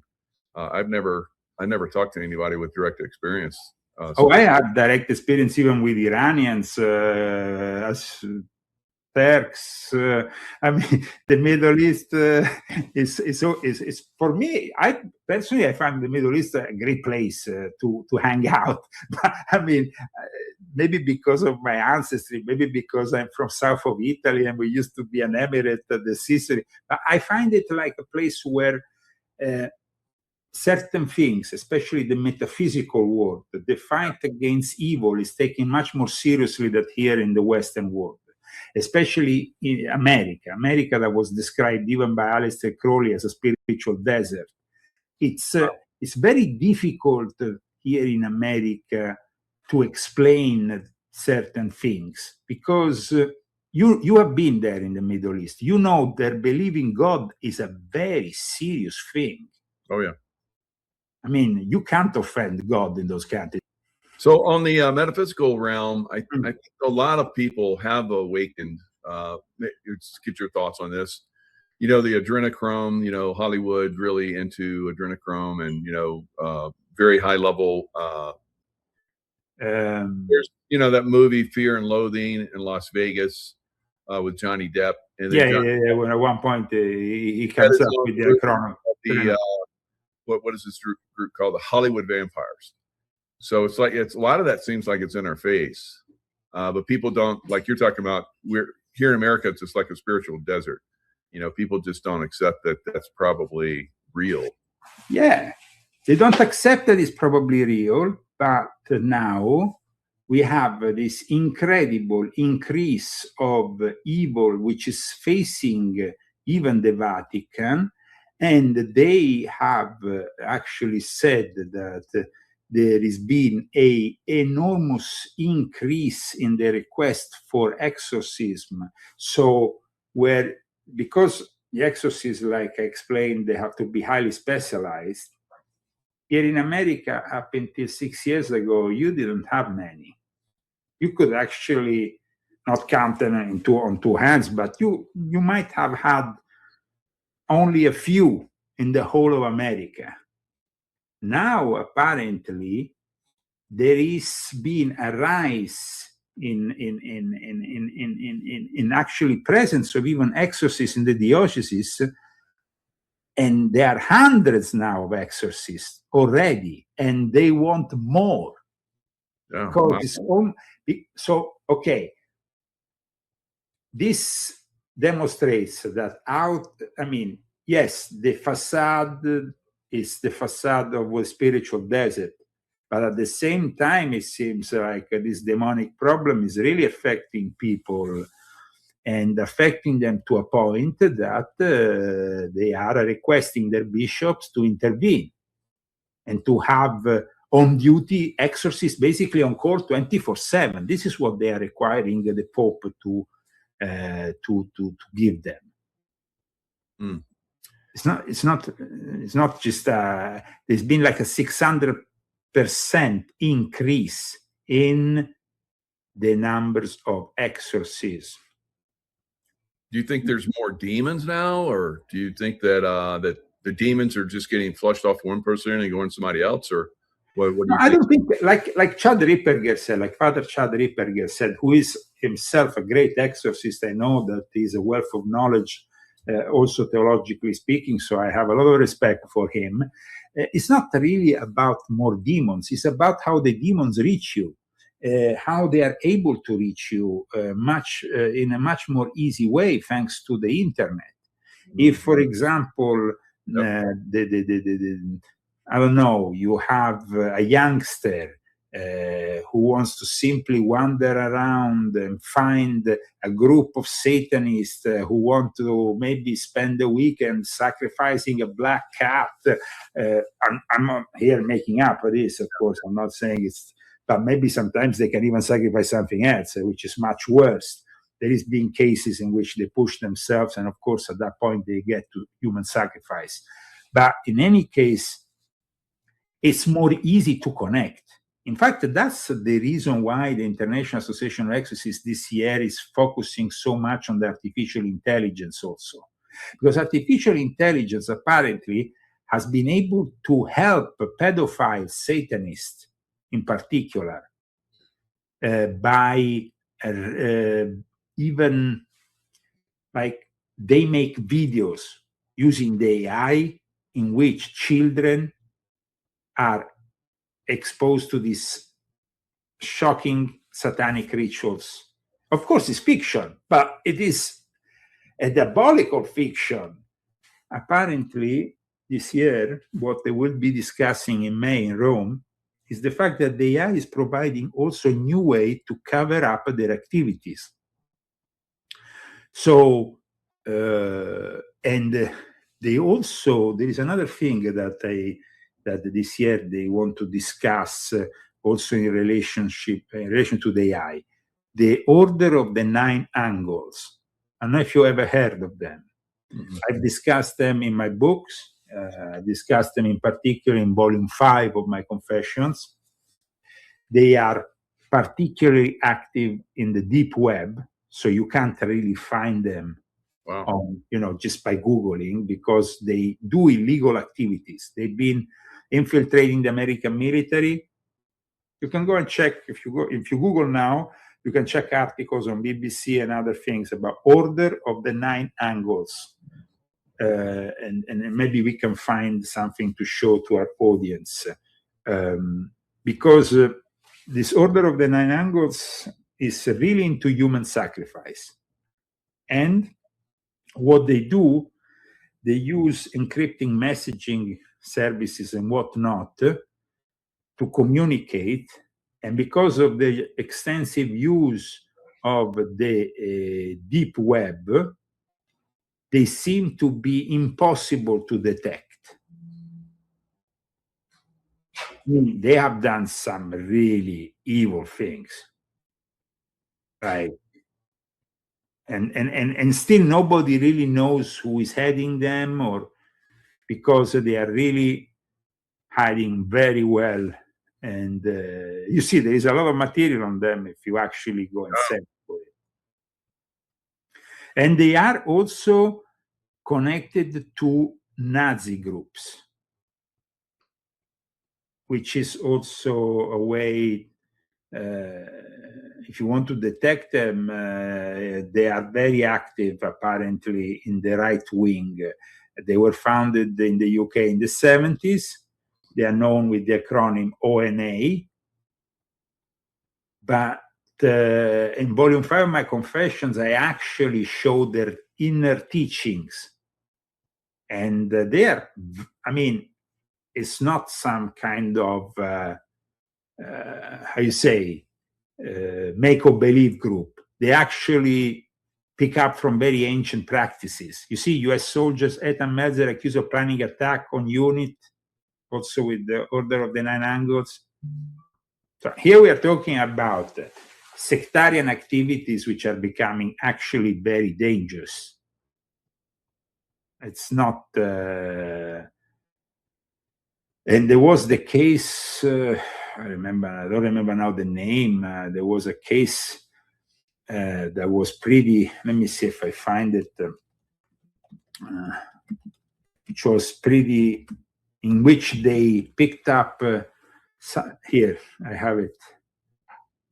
Let me show it to you, share it on the screen. It's a past article from my website. The FBI issued a warning against the Satanist extortion cult targeting children online, which is the Order of the Nine Angles. This is a photo. Wow. Federal Bureau of Investigation issued an official warning on September 12, 2023, stating that a newly discovered pedophilic Satanist extortion cult is targeting children online. The FBI said in the recent public notice that the cult also uses a variety of internet platforms to find new victims, including Roblox, Discord, Twitch, SoundCloud, and Telegram. And also takes on many names, including 676, 764, and all these code names. So it's very difficult. It's a typical camouflage technique. And then you have, of course, a citation from my volume 5. And so, I mean, this is a real problem because apparently the Vatican is going to be discussing this Order of the Nine Angles in the context of exorcism. Mm-hmm. So, I mean, we are talking here about real evil. I mean, not a joke. I mean, it's a perverse ideology. They arrested in New York in November 2021 a 23-year-old who was part of this Order of the Nine Angles, who was found basically, I mean, these people are violent. I mean, they are preparing themselves to sacrifice whomever to Satan. They actually from what I understood, they even use old grimoires, like there is this old grimoire dedicated to the Red Dragon, Dragon Rouge, and it's basically a grimoire in which you have to do a human sacrifice in order to achieve something from Satan, no? Mm. And so there was actually this, I mean, they target minors also. That is the big problem here. And there is a lot of investigations that are still currently happening also, of course, at a criminal level. Then you have, of course, the Vatican wanting to bring in the exorcists because there is people that need to be exorcised from all this evil. I'm not saying that it's only a problem with Order of the Nine Angles. You can have also seemingly innocent New Age groups that tell you, oh, we are into crystals, we're into this, we're into that, but then they actually open themselves to these demonic forces. Yeah. So I used to do one-on-ones with people, and I worked with this one guy, and he was of the belief that he was a fallen angel, and that he had converted through Archangel Michael to the good side. Have you ever encountered anything like that? Yes, absolutely. Actually, very recently, I was sent a photo of a guy who in Italy was participating to a sectarian, to a ritual in a temple of this sect who claimed to be in contact with Archangel Michael and all that. But in reality, it was obviously another cult. It was a satanic cult. Even if they claim the contrary, because I mean, when you put yourself with the image of Archangel Michael, you are, of course, putting yourself with the defender of the faith, which is used by all the exorcists to crush the devil, to crush the dragon. You know, this is not a name that is just brought up like this. To actually use it in that context. So, where did you hear about it? So it was.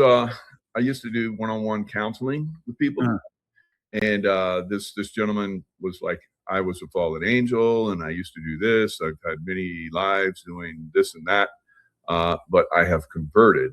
And there's many of us fallen angels now that are converting, and we're connected with Archangel Michael now. That was the story.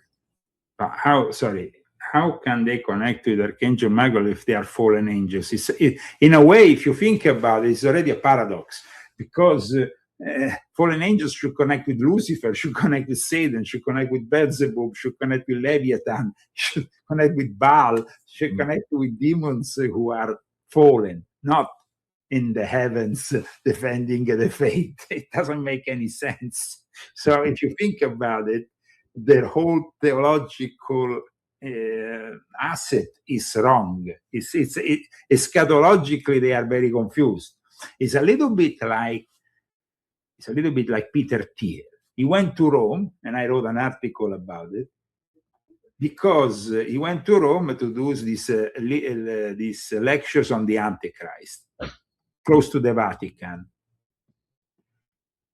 However, his whole eschatological interpretation of the Antichrist is completely erroneous, because he is actually stating that the AI and robotics will defend us from the Antichrist. Rather than being part of the problem, he claims to be part of the solution. And like Alexander Dugin said, it's a completely erroneous interpretation. Because it's like saying Cyber Satan is good, let's embrace Cyber Satan. And Peter Thiel, unfortunately, is part of the problem. I explain in my book his connection with Epstein, and now his connection with Epstein, after the latest files came out, was even more clear in relation even to the possibility of starting together a secret society and so on.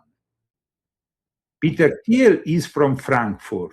He's not a Jewish person, but he is from a family of Christians connected to the Sabbatean Frankists who historically were present in Frankfurt.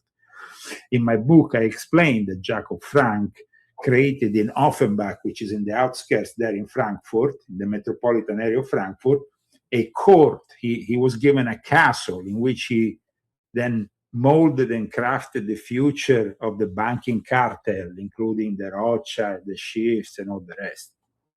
So Peter Thiel is very dangerous, and that is a big problem also for somebody like J.D. Vance, who claims to be so righteous and so Christian. I don't understand this guy.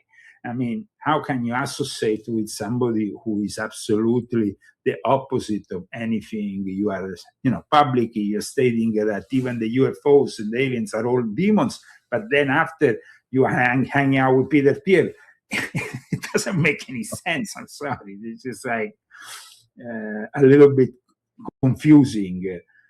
Yeah, definitely. So, Statue of Liberty, the bringer of light, and of course, Statue of Liberty is chained, like the fallen angels are supposedly chained. What are your thoughts of Statue of Liberty? Is that Lucifer, or? Statue of Liberty was donated by the French Freemasons. Right. Now, there was a very close relationship, especially between Benjamin Franklin, who, as you know, was a diplomat for a time in France and who was trying to promote the cause of an independent United States of America. I mean, Benjamin Franklin is regarded as one of the fathers of our great nation. Mm-hmm. We even have him portrayed on one of our banknotes. And so even if he was never a president, but Benjamin Franklin was connected with the occult. Benjamin Franklin was connected with the occult. Benjamin Franklin was connected with a lodge, the Lodge de Neuf Sources, which itself in France at that time was very much connected also with people who, he was very close to, for example, Count Cagliostro, who himself in his lodges was trying to evoke the seven angels through scrying and through the use of little children and virgins that will eventually become the mediums of these spirits. So the donation that was later given of this Statue of Liberty, it's obviously controversial because it's a donation from those forces that in a way were fighting the monarchies and the church to establish something independent. The final product, though, it's a great republic on which we stand, which we are very proud of and we want to protect. But Benjamin Franklin, like also somebody in the chat is stating, was also in the Hellfire Clubs, which themselves were pretty much, talking about Jeffrey Epstein, let's talk about the Hellfire Clubs. These things have been going on for hundreds of years. Right. So it seems like at one point when they went into the old apartment of Benjamin Franklin, was it in London or stuff? They dig out a few bodies. So it's there is definitely something with these connections which is not too good. So the Statue of Liberty will probably have a lot of occult significance for these Masons who obviously gave it. But at the same time, for us, the symbolism of it is, for me, always of, when I went there in 1982, it was my first time in the United States of America. I went up at this 151-foot statue. It was still possible to walk. I don't know if you ever went there up all the way up, walking in this ladder that goes around. Oh yeah. And then you get all the way up, and at the time you could actually go all the way into the thing. It was pretty scary because it was an old statue made of material that, it wasn't a modern thing. So I thought it was a little bit precarious. In fact, after that, I remember they closed it, and I think they worked on it for a few years. And I don't think you are allowed anymore to go all the way into the. But definitely the symbolism and everything, represents the libertas, the goddess of freedom. And I think that for me, that is more important than any other occult connections that might be ascribed to it. Yeah, that Ole Demogard he basically pointed out that it was Lucifer. It's like, it looks, you go with the Rothschilds, they have that statue of Lucifer. It looks very similar. It's got a strong jawline.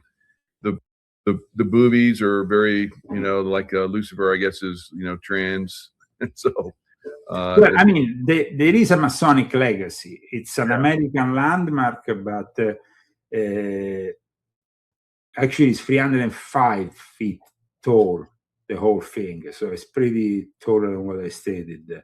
But it is definitely symbolic of, I think, the alliance with French Freemasonry. And in fact, the guy involved into the donation, I mean, it was it belonged to the lodge Alsace-Lorraine in Paris. So it was actually an official Masonic donation to the United States of America. It wasn't just like, an object. Right. There was something a little bit deeper in it. I mean, the idea that they commissioned this great gift and this whole thing for the century of the Declaration of Independence. I think it was very important for the French, because in a way the French had helped the American independence against the British, and so in a way they were reiterating that support. And it was, by the way, very interesting the fact that in the exact period in which the Statue of Liberty was donated by the French Freemasons in the 1870s, the actual French Freemason, the Grand Orient of France, was breaking from the United Lodge of England. They were actually going their own way by no longer recognizing in the regularity of Freemason, you have to have God, and you have to have a volume of the sacred law, which is either the Bible or another holy book. From that moment onwards, they shifted towards a more agnostic version of Freemasonry, without the obligation of, you were not subject to believe in God any longer. When you enter a French Masonic lodge, it broke Freemasonry into two distant traditions that still exist to this day: the continental Freemasonry, which is connected to the Grand Orient of France, and instead the regular Freemasonry, which is traditionally connected to the United Grand Lodge of England, which still requires the belief in God in their lodges. So it's rather interesting that in that period of time, this gift was given to the United States of America. But the interpretation of it as something satanic, that I prefer to stay with my more traditional symbolism of it, because I think it's a great symbol for the United States of America. Yeah. So change the subject a little bit again. You talked about the relic that you have of Father Padre Pio. Yeah. That's amazing. So he was a great guy. Now I have Tracy and I have a friend that is super psychic, and she channeled Padre Pio, not necessarily channeled him, but actually, had these visitations and conversations with him. And Padre Pio, she said that Padre Pio was the reincarnation of Pontius Pilate. I think that's quite an interesting connection that Pontius Pilate. No, I can tell you one interesting story about this relic which I received, a piece of the bandage of Padre Pio, which, by the way, I have in the other room. Christy, let's see. Can you give me the Padre Pio thing? Oh, so cool. The Padre Pio thing. I'm going to show it to you, because this is an official relic which is actually signed by the head of the Franciscan friars to be used only for exorcism. So here it is. That actually is kept in a. This is the relic.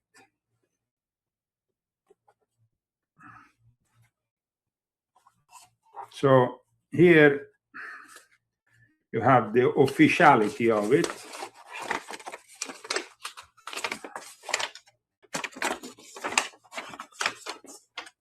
Which is basically Beato, you see, it says the name Beati Pia Petrocina, because at the time he was not yet a saint, he was a Beato, with the signing of the head of the friars, that this is a genuine piece. And then inside you have this, which is a piece of the actual bandage word on his stigmata. Wow. And it's kept in a thing here. Beautiful. Then you have, of course, also the medal that was given. Oh, beautiful. And this was given by, to me, the brother of his grandfather was the doctor of Padre Pio. And so he was left with a bunch of these bandages. And then the Vatican, when they nominated him first Beato and then Saint, of course, reclaimed and then put together like this, because, of course, this is a weapon in the hands of an exorcist against Satan. It's an official weapon. So it's kept in a certain way, let's say. I hope that today we gave your audience some extra. Oh yeah, definitely. Some extra. Thanks so much. Yeah, it's great chatting in the audience. We get good information. Wow.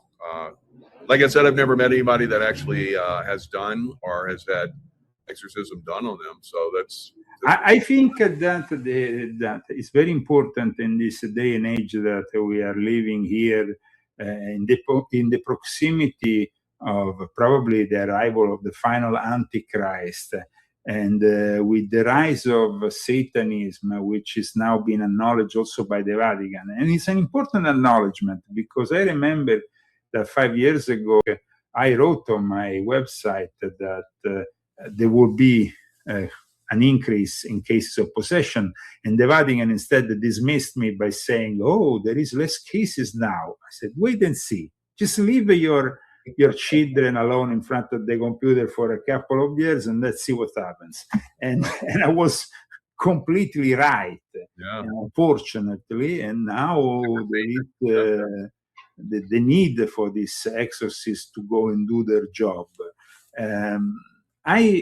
While we have to separate here, the Vatican, which is made of administrative power, of Masonic power, of worshipping of money and power, which is prevalent amongst the cardinals, with the people like Father Chad Ripperger, who himself acknowledged that there is Satanism in the Vatican, or Father Amor, who even confirmed to people I know that there is Satanists who practice Satanism in the Vatican.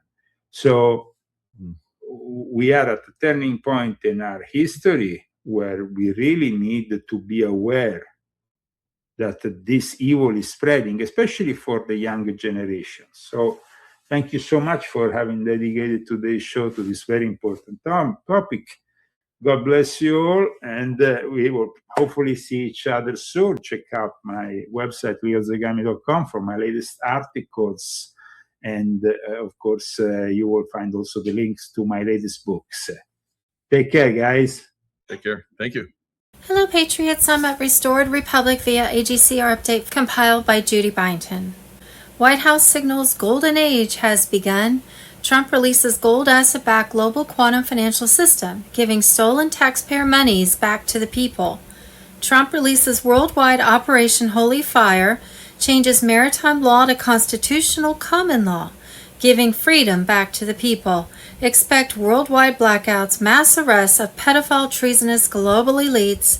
Stock up on food, cash, essentials for 10 to 12 days of possible lockdown. Judy note, I think it was the final blow for Trump. His anti-fraud task force had found $233 billion to $521 billion of federal funds had been siphoned from Medicaid SNAP, and child care federal aid over the last 6 years. This government fraud was going on all over the country, in mainly Democrat states. In Minnesota alone, the money was laundered to individuals to buy luxury homes, cars, properties, and even luxury resorts in faraway places like Kenya, Nairobi, and Turkey. And the Biden administration had ordered the states not to investigate. So, at 0200 hours on Saturday, March 28, 2026, from the Temple Mount in Jerusalem, President Trump gave an order to the U.S. Army to unleash Operation Holy Fire protocol worldwide. In this historic moment, President Trump stood shoulder to shoulder with the returning JFK Jr., alongside loyal allies as the old guard's empire of lies collapses. At that point on Saturday, March 28th, the White House in Washington, D.C. lit up in yellow, glowing under a triumphant sunrise, indicating that the golden age had begun. The American flags proudly as the emergency broadcast system prepares to deliver the truth in the state has hidden for decades. On Saturday, thousands were convulsing in the streets of D.C., New York, and L.A.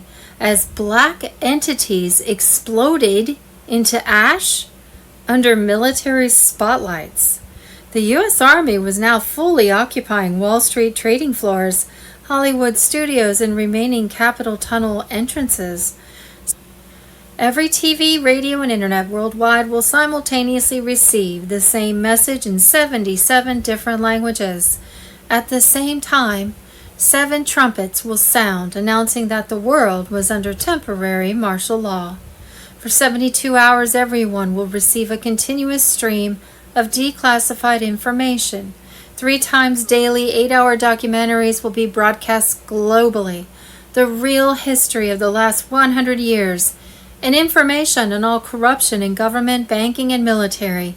The comprehensive documentaries will air across all stations, providing full disclosure of recent developments, the stolen technology, the financial system that enslaved you, and the crimes committed against humanity by those who claimed to protect it.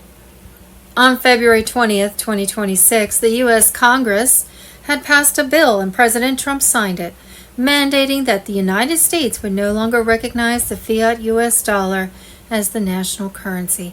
It would be replaced by the gold asset-backed U.S. Treasury note with a start date of Wednesday, April 1st, 2026. According to 107, on Wednesday, April 1st, the Nassar-Jassar laws would fully activate across 209 nations, wiping out all illegitimate debts from the deep state bankers. The deep state is in total panic, knowing their depopulation agenda has been exposed and defeated forever by President Trump.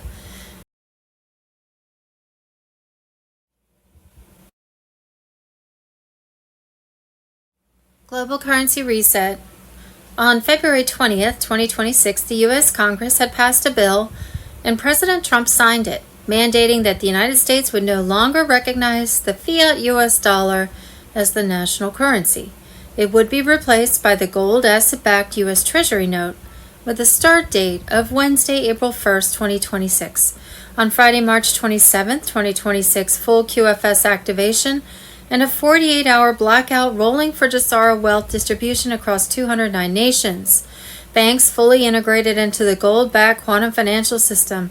Trump's sovereign treasury took control as the Federal Reserve collapsed under its own corruption. No more income taxes, only tariffs and fair sales taxes. The cabal's financial stranglehold shatters completely. Patriots were urged to stock food, water, and cash as banks go dark for up to 10 days. On Sunday, March 29th, banks complete final integration into the gold-backed quantum financial system as the Federal Reserve collapses. Trump's sovereign treasury enforces no income taxes, only tariffs plus a flat 14% sales tax. SCOTUS blocks shatter. Deep state strongholds melt, while Starlink prepares the EBS. On Wednesday, April 1st, Nassar-Jassara laws activate, erasing debts, ending IRS, launching prosperity funds, and wiping out all illegitimate debts from the deep state bankers. Redemption centers open as Zim and currency exchanges flood humanitarian projects. Global Financial System, Saturday, March 28, 2026. As of today, SWIFT, Society for Worldwide Interbank Financial Telecommunication, says that all messages about financial payments must only be sent in the ISO 20022 format. This format works with a number of payment and settlement methods such as wire transfers across borders and securities transactions. This has an impact on over 11,000 banks, 200 countries, and $5 to $7 trillion worth of transactions every day. Tier 4B ISO 20022 on Telegram.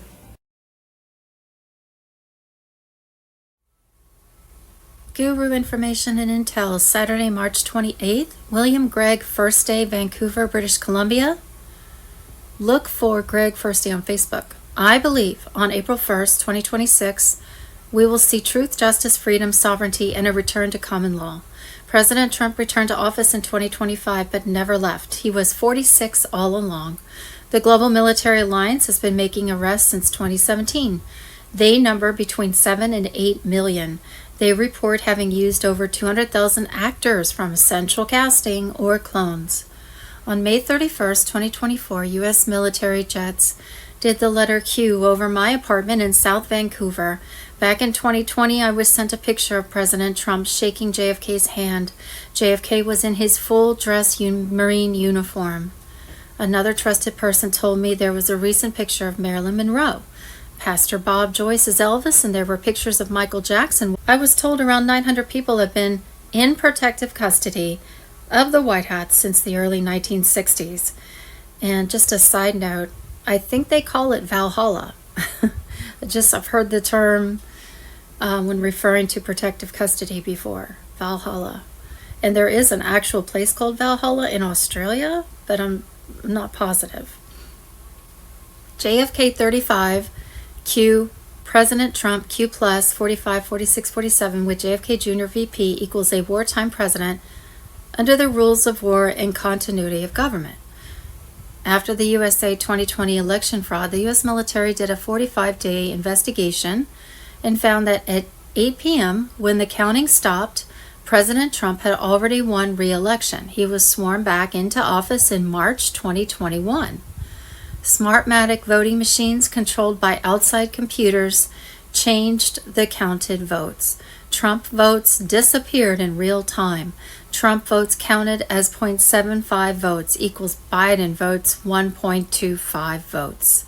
From January 20th, 2021 to January 2022 equals this 1 year delta under U.S. military law was an act of war against America to remove a sitting president from office. The leaders were the Chinese Communist Party, the Crown of England, and Vatican City. The 135 plus million real votes, watermarks in the paper, barcode in the top right-hand corner, and each real ballot had a unique microchip implanted so that the Space Force military satellites could identify each ballot and its location. Many were found in the garbage. Joe Biden had 16% of the real votes. At the election polls, there were boxes of mail-in ballots brought through back doors. Scrutiners were not allowed a close look at the counting. Hidden cameras showed the same ballots run over and over through the counters. Saturday, March 28, 2026, the Clintons had control of all the contracts in Haiti. If you wanted to get a piece of the $14 billion in relief funds, you had to go through them. They also had control of their elections, and guess what company they used to perform successful elections? According to the unclassified email, Smartmatic. Bill Clinton also used a middleman to be involved in other countries' elections because he could not publicly be seen or known to be engaging in any elections out in the open. This is yet another connection, part of the history of the global election fraud cartel. The Schiff on Telegram.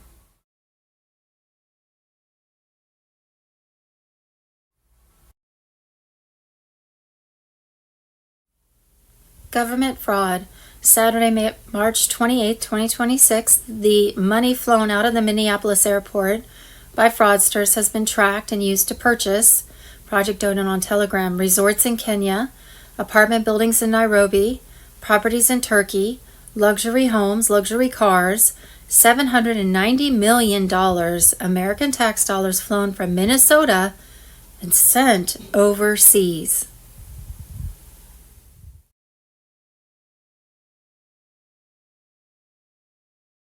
Explosive. President Trump unleashes massive anti-fraud task force to reclaim billions stolen from American taxpayers through Medicaid, SNAP, and child care scams, deep state networks, cartels.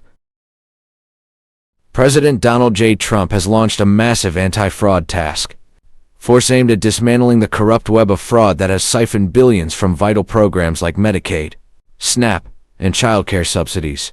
Chaired by Vice President J.D. Vance directly from the White House, this task force is striking at the heart of the globalist machinery that has been bleeding American taxpayers dry for years.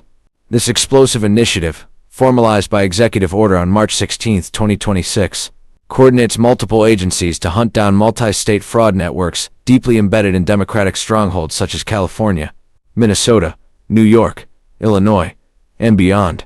These operations have uncovered shocking links to cartel money laundering and human trafficking rings, revealing how taxpayer funds have been funneled to support the very criminals destroying our borders and communities. In Minnesota, federal prosecutors have blown the lid off an organized ring involving Somali-linked operators and phony nonprofits that stole hundreds of millions in childcare funding, ghost providers, false claims and proceeds funneled into luxury assets, and even overseas terror channels. This is the deep state in action, preying on the most vulnerable, while American families suffer.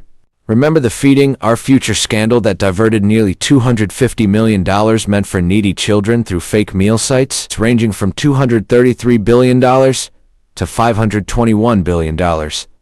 President Trump and his team are using AI tools and cross-agency data to trace every dollar, purge ghost recipients, and seize assets from these traitorous operations. Upcoming raids on luxury nonprofit headquarters in major cities promise to expose the elite protectors who have shielded these criminals. This is more than just fraud recovery. It is a direct assault on the globalist agenda that has weaponized welfare programs to create dependency, fund political loyalty, and facilitate human trafficking under the guise of compassion. By linking these frauds to cartel activities and trafficking, the task force is shining a light on how the deep state has sold out American sovereignty for power and profit. Patriots, the storm is building. With Stephen Miller as senior advisor in coordination with the America's Counter-Cartel Coalition, including military strikes against narco-terrorists, the White Hats are in full control. Recovered funds will bolster border security, reduce debt, and restore resources to true American citizens. Trump is delivering on his promises, and the day of reckoning for these fraudsters and their high-level enablers has arrived. The reclamation of our nation is underway, and nothing can stop what is coming. July 29, 2025, Byington Bombshell Report, Trump's Global Military Alliance Purging Deep State Elites. 2,900 plus elite executions confirmed. Global Military Alliance raids across 71 nations and 14 oceanic zones have shattered the globalist infrastructure. 2,900 plus elite level executions have been confirmed. Gitmo has been expanded to black sites in Alaska, Diego Garcia, Greenland, Iceland, and Svalbard, which were now processing non-stop interrogations and takedowns. Monday, July 28th, Byington Bombshell Report, Trump orders pedophile Obama arrested.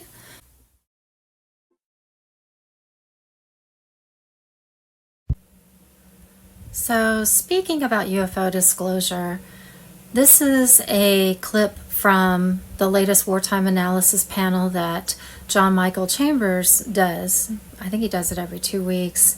And this is Lieutenant Colonel Lennox. He's talking about the portals that are in Iran and all of the ancient alien artifacts. And that could be part of the disclosure or lead us into a lot of what might come as far as the final events of this global war. So here is Lieutenant Colonel Lennox. Same question to Lieutenant Colonel Tom Lennox. Straits of Hormuz, you want to break that down? And I guess we won't be asking when this operation will end. What a foolish question that is. And you won't get the answer, whether we know it or not. But anyway, take it on, sir, if you will, please. Well, there's some interesting things about the Middle East. And I was reading a book today, written some time back, and it seems there are a large number of portals in the Middle East. And one of the things the Khazarians are looking for is to get to their portals so they can escape the United States and the world.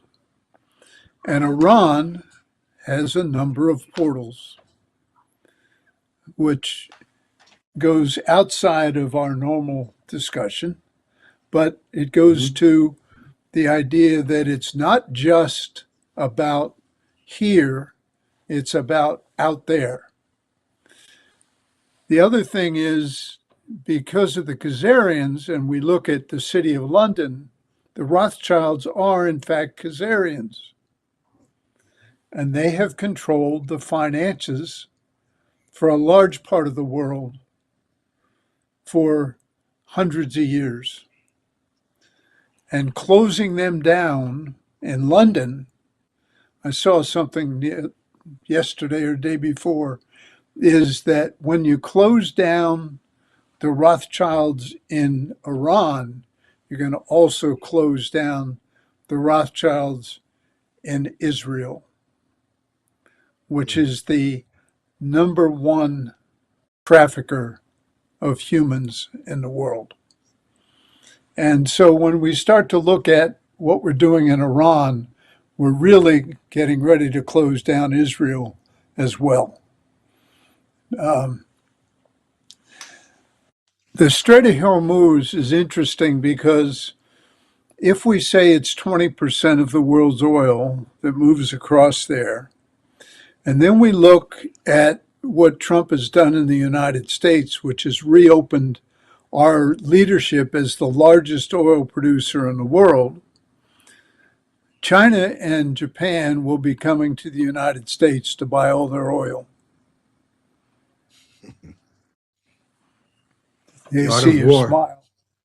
And because we control Venezuela, which is also a very, very large producer of oil, China will also go to Venezuela, but they'll be going through the United States to get it. So when we look at that concept, and then we start to look at the question that Ricardo asked about all of the artifacts. There are artifacts in Iran and in other places in the Middle East that those people who like to go dig for them have been forbidden to go dig for, because they reveal a lot about the ancient history of the world, the earth. I think that's enough. Thank you very much. Wow. You know, it's interesting. Just a quick comment to our viewers. My line of questioning thus far has not included the word London or Israel, but that's the names that keep coming up, does it not, when we discuss the operation? So that's very, very telling. And again, to Derek's point, you're hearing, but are you listening? Very, very good stuff. And I just quick comment on this. We won't go there today. The portals that you referred to, Lieutenant Colonel Lennox, and the galactic off-planet issues, the UFOs, the aliens, and all that.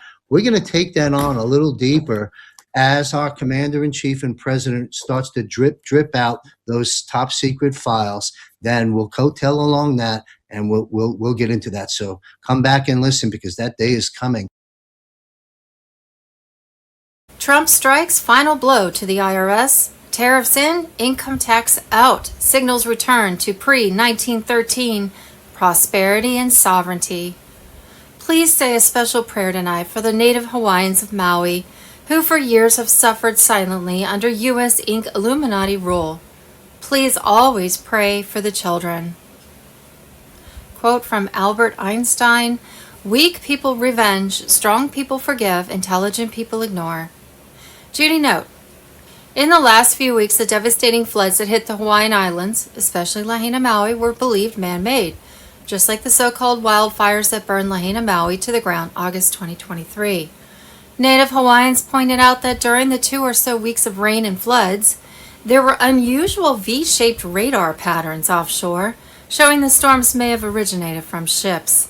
The 2023 Maui fires left over 5,000 Native Hawaiians homeless, with close to half still living on the beaches 2.5 years later. Little help has been received from the U.S. Inc. government. Lahaina had nowhere begun to rebuild because of countless red tape of the government that left it vulnerable for mudslides during these past weeks of floods.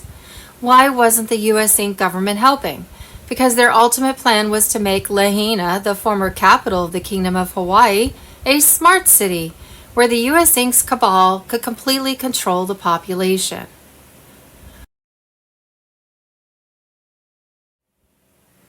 March 27th situation update. Byington bombshell report. U.S. Treasury declares U.S. insolvent. Over $41 trillion in debt. Trump activates global currency reset before its news. Friday, March 27th. We the People News situation update featuring Restored Republic. The privately owned by the deep state Illuminati cabal, U.S. Inc. government is insolvent.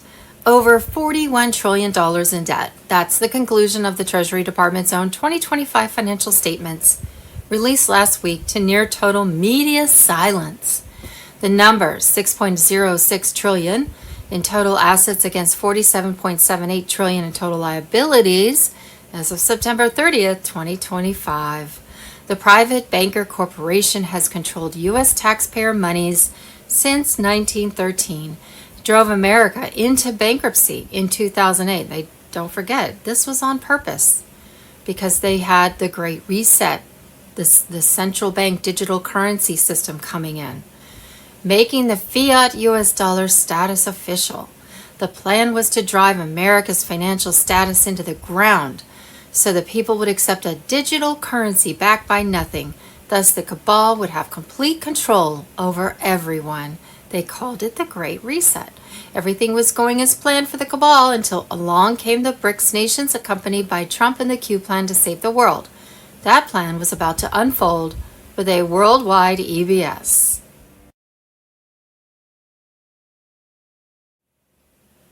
EBS worldwide activation imminent. Sometime in the next 2 days, every TV, radio, internet worldwide will simultaneously receive the same message in 77 different languages at the same time. 7 trumpets will sound announcing that the world was under temporary martial law. For 72 hours or 3 days, everyone will receive a continuous stream of declassified information. 3 times daily, 8-hour documentaries will be broadcast globally. The real history of the last 100 years and information on all corruption in government, banking, and military. A global lockdown will commence and last 10 to 12 days. Everyone will be asked to stay at home during a specific 5-hour window. During those 5 hours, comprehensive documentaries will air across all nations, our stations, providing full disclosure of recent developments, the stolen technology, the financial system that enslaved you, and the crimes committed against humanity by those who claim to protect it. The old world ends with a broadcast. The new world begins as you explain to those around you what has been going on. Global currency reset on February 20th, 2026. The U.S. Congress and President Trump approved the quantum financial system and the primary financial system for the nation, with global activation including release of Nasara Jasara funds set for Wednesday, April 1st, 2026. Thursday, April 2nd, 2026, notification to set appointments. The overwhelming majority of my bond people are telling me that they will be done between now and April 2nd. The overwhelming majority of my groups and banking contacts believe they will go between the 2nd of April and the 15th of April. I don't know the timing, but that is what they are being told. Mark Z on Tuesday, March 24th, 2026. Tuesday, March 24th, Wolvie says the bondholders are receiving notifications. He hopes for Tier 4B notifications today or tomorrow. Payments will start Wednesday, April 1st. We were waiting for ISO 20022 to happen, and it has. And it is working very well, Wolvie says. It has been 100% successful. A lady at a bank called Wolvie, crying, saying that this is the news we've been waiting for. Wolvie cannot say more due to NDAs. In a few days, he will be fully under NDA and will be overseas. Forwarded from Ginger Doucette. Thursday, March 26th, proves the big call. QFS has a node for cryptocurrency. The central banks around the world are buying up gold to back their currencies. 4 different sources say Tier 4B notification could happen on Friday the 27th or 28th of March, which is today. Tier 4B should get started with appointments before the end of the month on Tuesday, March 31st, 2026. Global financial system, Friday, March 27th, 2026, bombshell announcement. Trump's dollar, signature, gold, and power for the American people. No more fiat, no more lies. Game over for the globalists. Friday, March 27th, 2026. Boom. 1913. Exposed. Trump strikes final blow to the IRS. Tariffs in, income tax out. Trump's signature on the dollar signals a return to pre-1913. Friday, March 27th. QFS destroys the central banking system. QFS halts the deep state in its tracks. Global currency reset. Trust the plan. Tier 4B martial law and telegram. The quantum financial system stands as the most decisive force ever introduced against the central banking debt machine, built to release everyday people from a cycle of financial control that has lasted for generations. What once seemed out of reach has been strategically prepared, a parallel monetary framework designed to replace hidden fiat dominance with transparent, asset-backed transactions. This is not speculation or wishful thinking. It is calculated reset aimed at restoring direct control of wealth back into the hands of the people. At its foundation, QFS operates through advanced quantum level verification that cannot be altered, securing every transaction with absolute integrity and traceability.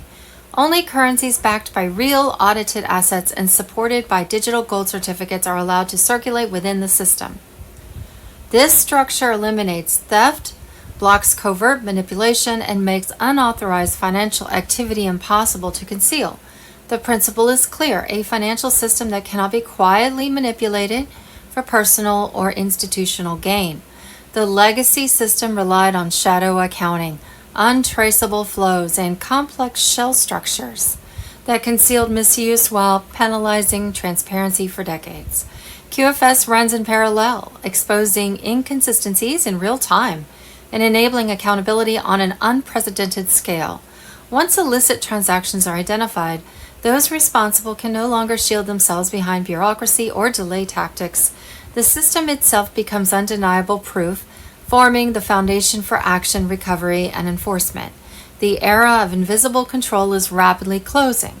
This marks a turning point, a structural transformation intended to restore economic balance and human dignity. Implementation requires precision, validation, and time, but the objective is undeniable: to replace artificial scarcity with asset-backed stability, dismantle centralized control mechanisms, and create a pathway toward restitution and broad prosperity.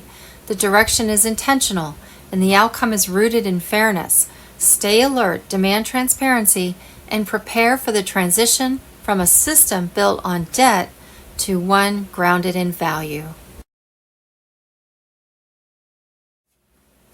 The Genius Act, Guiding and Establishing National Innovation for U.S. Stablecoins Act, passed in 2025, establishes the first comprehensive federal regulatory framework for U.S. payment stablecoins. Effective by January 18, 2027, it mandates one-to-one reserves, strict AML KYC compliance, and limits issuance to authorized entities to enhance financial stability.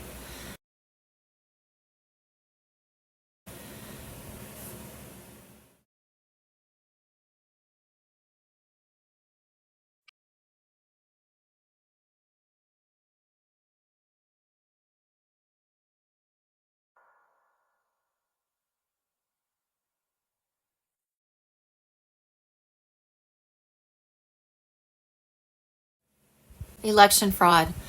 Friday, March 27th, the election fraud that's occurring in the United States is not only a massive national security threat, and happening in 100 plus countries around the world, including places like South Korea, Canada, Australia, Brazil, Ecuador, the Philippines, Republic of Congo, and many more.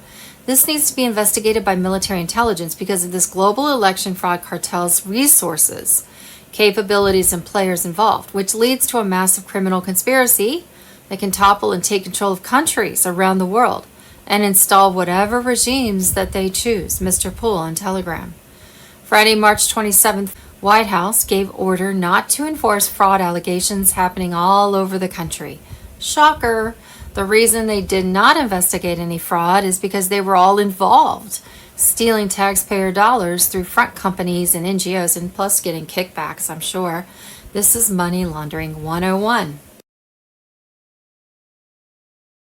Government fraud. Friday, March 27th, Minnesota Representative Krista Knudsen says they just found out the state turned off tracking for money being sent overseas.